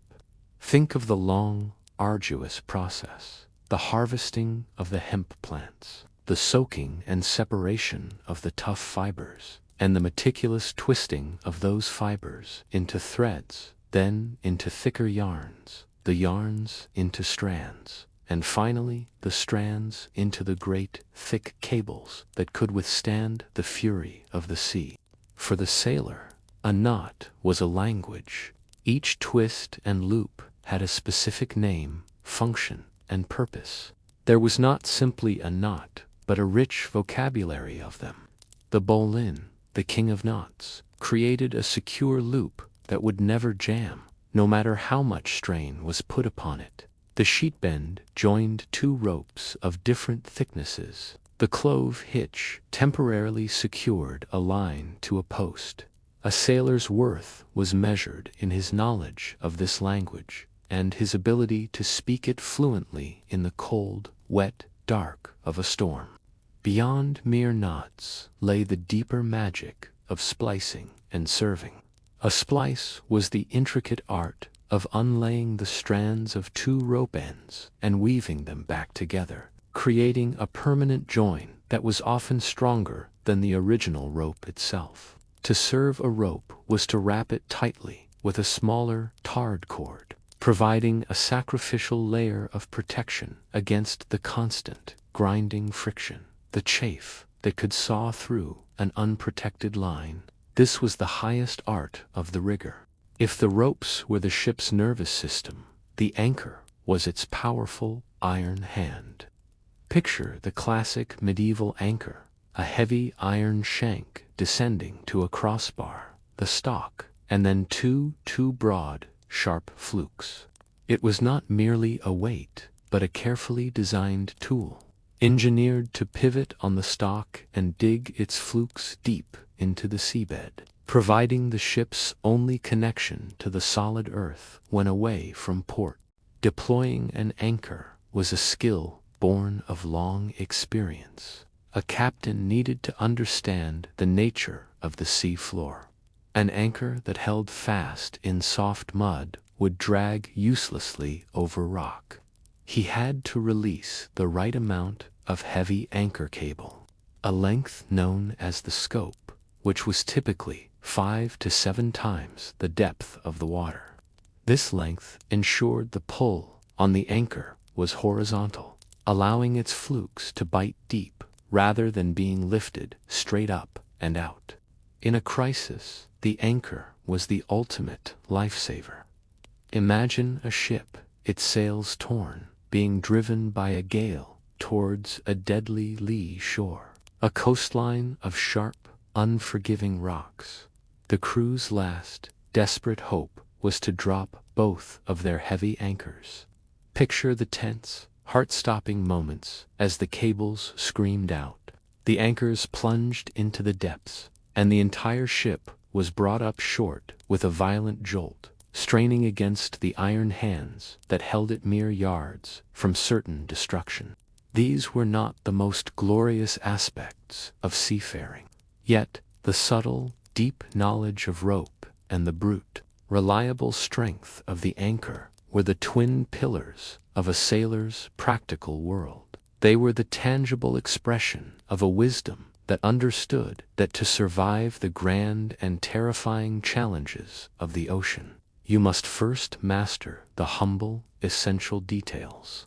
Life at sea was not a constant series of thrilling adventures and desperate battles.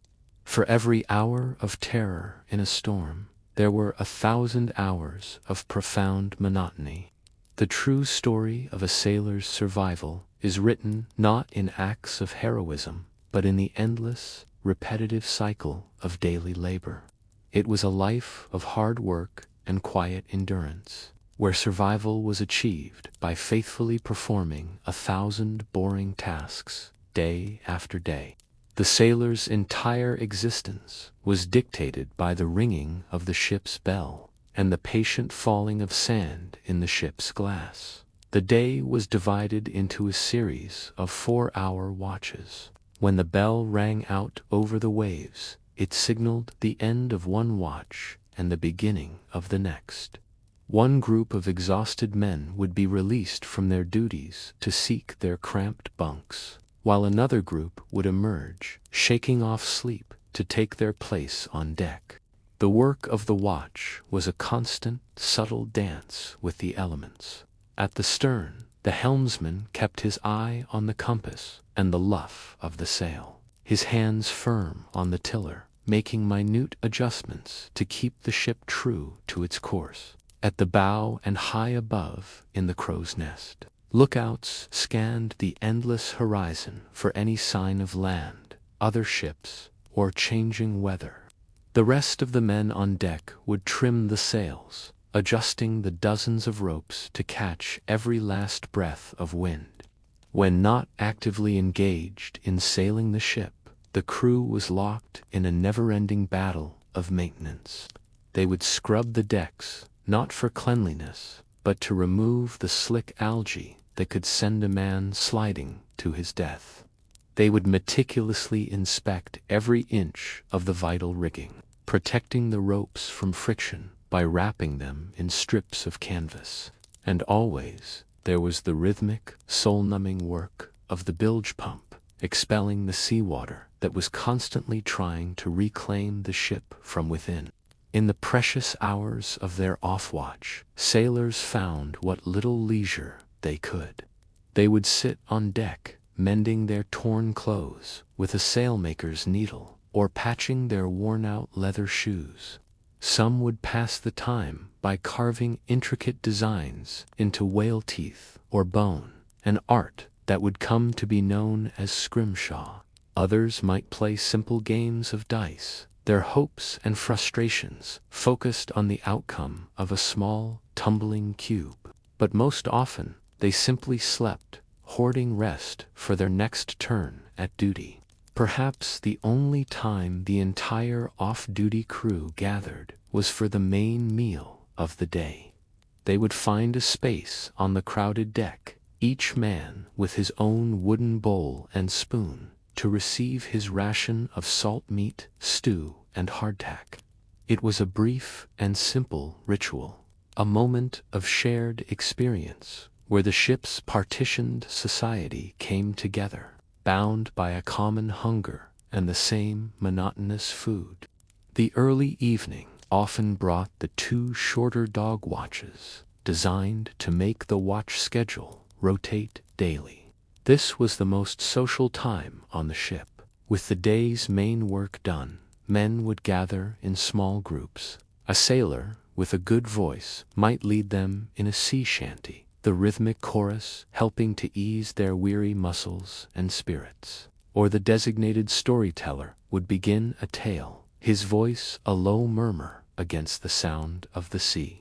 This unyielding rhythm of watch and rest, of labor and sleep, was far more than a simple schedule. It was a ritual that gave shape and meaning to their formless days and nights at sea.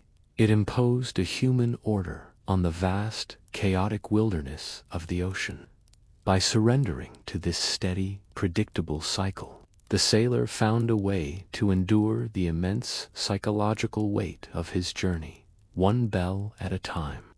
A sailor's survival depended on the integrity of his ship, but it also depended on the integrity of his own small personal world. His first and last line of defense against the elements was not the oaken hull, but the clothes on his back and the few meager possessions he carried with him. This was his personal armor, a carefully selected collection of durable gear that served as a second skin against the harshness of the sea. The most essential material in a sailor's wardrobe was wool. This was no accident. Wool possesses a nearly magical property that made it indispensable for life at sea. It can absorb a significant amount of moisture, while still retaining its ability to insulate. A sailor shivering in a rain-soaked woolen tunic would remain far warmer than one in wet linen or cotton. This single fact was a crucial element in staving off the deadly cold of the open ocean. Their defense against the cold was built in layers. Against his skin, a sailor might wear a simple linen shirt if he was fortunate enough to own one. Over this, he would wear sturdy woolen breeches and a long-sleeved woolen tunic. In colder weather or during night watches, he would add a heavy woolen coat or a thick cloak known as a slop. This system of layering allowed him to adapt, adding or removing garments as the fickle maritime weather dictated. While no clothing was truly waterproof, sailors developed a primitive but effective form of water resistance. They would painstakingly coat their outer garments, like a heavy canvas jacket or their woolen cloak, with layers of linseed oil or greasy animal fat. This oilskin or oiled wool created a barrier that shed the worst of the rain and sea spray, keeping the insulating layers beneath from becoming completely saturated. Protection for the head and hands was equally vital. A simple, tight-fitting woolen cap was essential for preventing heat loss. A famous and common style was the Monmouth cap, a knitted, felted hat that was both warm and water-resistant for their hands, which were constantly exposed to the cold and the friction of ropes. Many sailors simply coated them in a layer of tar or tallow, creating a crude, disposable glove that offered some protection from the elements. On their feet, sailors wore simple, tough leather boots or shoes. These were prized not for their style, but for their durability and grip. They were often made with soft, flexible soles that allowed a sailor to feel the deck beneath him and maintain his balance on a wet, violently pitching surface. In a world where a single slip could mean being washed overboard, proper footwear was a life-saving tool. A sailor's entire worldly existence was contained within his sea chest. This was a small, sturdy wooden box, often built by the sailor himself, and it was his only private space on the crowded ship. Inside, he would keep a spare set of clothes, his personal wooden eating bowl and spoon, a sharp knife that served as an all-purpose tool, and a small kit for mending his clothes, containing a needle, thread, and beeswax. Every item a sailor owned was chosen for function and durability. There was no room for vanity or sentiment, beyond perhaps a single, small, lucky charm tucked away in a corner of his chest. His clothing was his personal shelter, his knife, his universal tool, and his chest, his tiny, portable home. This intimate collection of personal gear was the final, most immediate layer in his unending struggle for survival against the sea. In the profound solitude of the open ocean, the sight of another ship was a momentous event. A strange sail on the horizon could signal deadly danger or blessed fellowship. But once a vessel was identified as friend rather than foe, how did these isolated wooden worlds speak to one another across the miles of water? They developed a simple but effective language, a system of signals that could cut through the vast silence of the sea. The most straightforward method of communication was the use of flags and banners. This was not the complex, letter-by-letter naval code of later centuries, but a more direct and symbolic language. A ship would fly the standard of its king, or the banner of its home port, for simple identification. A captain might have a few additional flags for specific messages, a plain red flag to signal a willingness to fight, or a specific religious banner to indicate they were on a pilgrimage or peaceful mission. The very configuration of the sails could also transmit a message. Within a convoy of ships traveling together, captains would agree on a set of prearranged signals. Quickly lowering and raising the great mainsail might mean danger spotted. Furling a particular sail might be the signal to heave to and wait. This allowed a fleet to coordinate its movements, turning the individual ships into a cohesive, responsive group, all without a single word being shouted. In the thick, disorienting blanket of fog, or at night, sound became the primary messenger. Each ship was equipped with a loud horn, often a large cow horn, which produced a deep, mournful blast. This sound could carry a surprising distance over the water. A specific number of blasts could convey a simple message. One blast to indicate I am holding my course, 2 blasts for I am turning to starboard. In the blinding fog, these sounds were a vital tool to prevent catastrophic collisions. After the sun had set, fire became the ink with which they wrote their messages. A convoy could maintain its formation through the dark by having each ship display a lantern in an agreed-upon position. A lantern hoisted high up the mast, then lowered, could signal a change in speed. In emergencies, a small, contained fire on the deck could serve as a brilliant beacon, a desperate cry for help that could be seen for miles across the dark water. When 2 friendly ships met by chance in the vastness of the ocean, it was a precious opportunity to exchange vital intelligence. They would maneuver as close as was safely possible, and the captains would shout information across the gap.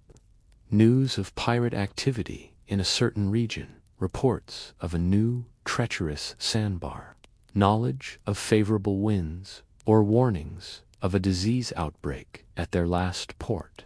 This verbal exchange was the informal news network of the sea. Underpinning all of this communication was the unwritten law of the sea, the duty to render aid. If a ship signaled that it was in distress, whether through a tattered flag, a signal fire, or simply by its battered appearance, other vessels were honor-bound to assist. They would share their precious water and food, offer spare timber or rope for repairs, or take on wounded sailors. This was not simple charity. It was a pact of mutual survival, for every captain knew that he might be the one in need of rescue on his very next voyage.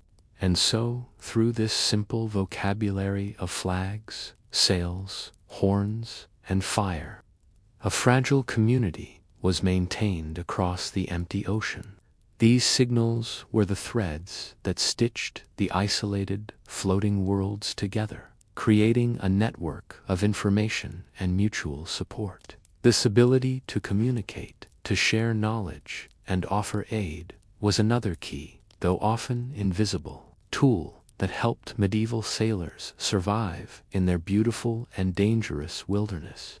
After months of enduring the vast, empty wilderness of the sea, the sight of a bustling foreign port was a vision of near unbelievable complexity. A city like Alexandria or Constantinople, with its towering lighthouses, crowded harbors, and the distant silhouettes of strange and wonderful buildings, represented the end of one journey and the beginning of another.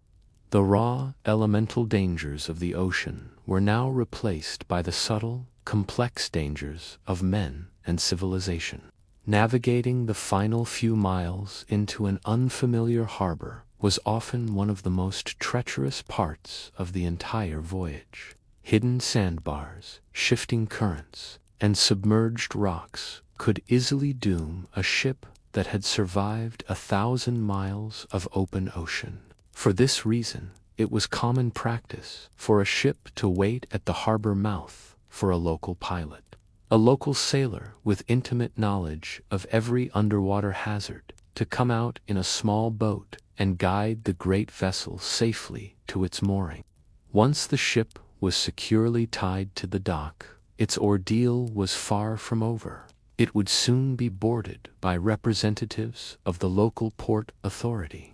These were powerful officials, clad in the fine clothes of the city, who would inspect the ship's cargo manifest, demanding to see its papers and licenses. This was the critical moment where taxes and duties would be levied, a tense negotiation where a single misstep or a greedy official could siphon away the profits of the entire arduous voyage. There was another, more dreaded inspection. If the ship had arrived from a region rumored to be afflicted by plague or other diseases, it would be ordered into quarantine. The crew, after months at sea, and finally within sight of land, would be forced to anchor their ship away from the port for a period of up to 40 days. The 40 giorni, in Italian, which gives us our word quarantine. They would be trapped on their vessel, so close to their goal, forced to prove they were not carrying a pestilence. When at last they were cleared, the sailors would take their first tentative steps ashore. For a man who had seen nothing but water, wood, and the same few faces for months, a foreign city was an overwhelming explosion of the senses. The air was thick with the scent of strange spices, roasting meats, and unfamiliar perfumes. The babble of a foreign tongue was a constant music around them. The sight of the architecture, so different from their own, was a source of endless wonder. But the port city was also a place of predators. A sailor, freshly paid and starved for the diversions of the land, was an easy target. The dark alleyways and crowded taverns were filled with thieves, swindlers, and unscrupulous merchants, all eager to separate him from his hard-earned silver. The discipline and vigilance required to survive at sea had to be quickly adapted to survive the dangers of the shore, while the crew sought their brief and often costly pleasures. The ship's captain, or the merchant who had traveled with them, began the real business of the voyage. This meant navigating the complex world of local markets, negotiating prices for their cargo, and sourcing new, profitable goods for the return journey. This required diplomacy, patience, and a shrewd understanding of foreign customs and laws. And so, the foreign shore represented a profound duality. It was the prize, the destination, the reason for the entire perilous undertaking. It was a place of fresh food, solid ground, and the promise of profit and pleasure. Yet, it was also a labyrinth of new rules, new dangers, and new uncertainties. To successfully navigate the foreign shore required a different, but no less essential, set of survival skills than those needed to navigate the open ocean. The life of a medieval sailor was a relentless cycle of struggle and survival. Yet, these were not just isolated, individual ordeals. Every voyage that returned, every crew that made it home from a distant shore, brought back more than just cargo. They brought back data. They carried precious, hard-won knowledge about winds, currents, foreign ports, and the limits of their own technology. Every shipwreck, in its own tragic way, was a lesson that shaped the future. This accumulated knowledge, slowly but surely, transformed the very ships they sailed. Sailors who survived storms in a clinker-built cog knew its weaknesses. They demanded stronger, more stable vessels. Over generations, shipwrights responded. Hulls grew deeper, sterns grew higher, and the single, stubborn mast began to be supplemented by second and third masts, rigged with a mix of square and triangular lateen sails. This new configuration, the carrack, could sail more effectively against the wind, opening up new possibilities.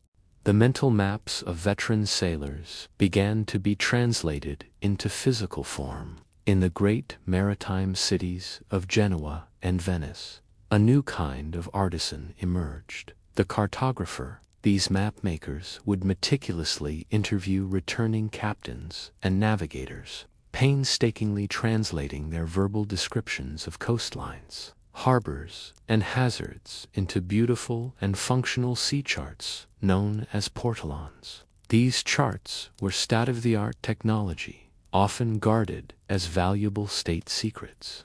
The crude instruments of navigation were also gradually refined.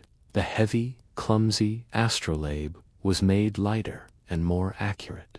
The compass, once just a magnetized needle floating in a simple bowl of water, was eventually mounted on gimbals to keep it level and housed within a dedicated stand. The binnacle, marked with the points of direction.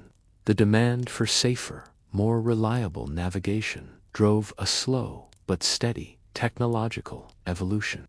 The unwritten customs and codes of the sea, the oral traditions that governed life on board, began to be written down. Early forms of maritime law started to appear, documenting everything from the proper division of profits and the rules of salvage, to the specific duties of a captain and the rights of his crew. The informal wisdom of the docks was slowly being forged into the formal law of the seas. Through this process, a new kind of professional class emerged. The master sailor was no longer just a fisherman who ventured far from shore. He was a respected expert who possessed a valuable and complex body of knowledge, a master navigator who could guide a ship to a distant port and back, was a particularly prized asset, a man whose personal skill could command high wages and the deep respect of merchants and princes alike. This vital knowledge was passed down through a hands-on system of apprenticeship. A young boy would join a ship's crew, and his education would begin. He would learn the name and purpose of every rope. He would learn the feel of the sea through the tiller. He would learn the lore of the stars and the traditions of the sailors by listening to the stories of the veteran crew. He was absorbing, through his skin and through his ears, the collective wisdom of 100 generations. And so, the stage was set for the next great chapter of maritime history.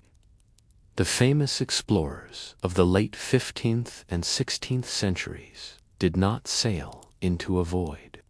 Their voyages were made possible by the quiet, painful, and incremental progress of the medieval sailors who came before them. These countless, nameless mariners, in their simple, desperate struggle for survival, had built the ships, crafted the tools, and drawn the first faint, tentative lines on the map of the modern world. We have sailed through howling storms and haunted calms, faced pirates and plagues, and navigated by the dim light of distant stars. We have seen how the medieval sailor survived. Now, as our voyage nears its end, let us step back and look at the very foundation of this incredible resilience. It was not a single skill or a stroke of luck, but a series of great, interconnected pillars of endurance, without which any sailor was surely lost. The first pillar was the ship itself. It was far more than a simple vessel of wood and rope. It was a piece of slowly, painstakingly evolved technology. Its flexible hull, its sturdy mast, and its simple, strong rigging were the direct result of centuries of harsh lessons delivered by the sea. The ship was their sanctuary from the storm and their tool for taming the wind. It was the physical pillar upon which all their hopes rested.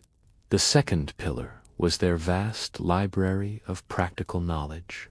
This was the wisdom they carried, not in books, but in their minds and in their muscles. It was the ability to read the coming of a storm in the shape of a cloud, to find one's way across 1,000 miles of water with a few simple tools, to mend a torn sail in a rising gale, and to tie the perfect, life-saving knot in the pitch-black dark. This was the pillar of skill. The third pillar was built in the unseen world of the mind. This was their psychological armor, forged from ritual, superstition, shanties, and stories. It was the belief that a charm could ward off drowning, that a prayer could calm a storm, that a shared song could lighten the burden of labor. This intricate mental world was how they managed their overwhelming fear, how they maintained their sanity in the face of the void, and how they imposed a human meaning on an indifferent universe. The fourth pillar was the social contract that bound them together. This was the rigid chain of command that ensured order in a crisis, the unwritten laws of mutual support, and the deep, abiding fellowship forged in the crucible of shared danger. They understood, in a way we rarely have to, that the group was the ultimate survival unit. No man could haul the great sail alone. No man could navigate while also steering. This pillar was the recognition that their strength was collective. The fifth pillar was one we often overlook, the simple, stubborn resilience of the human body.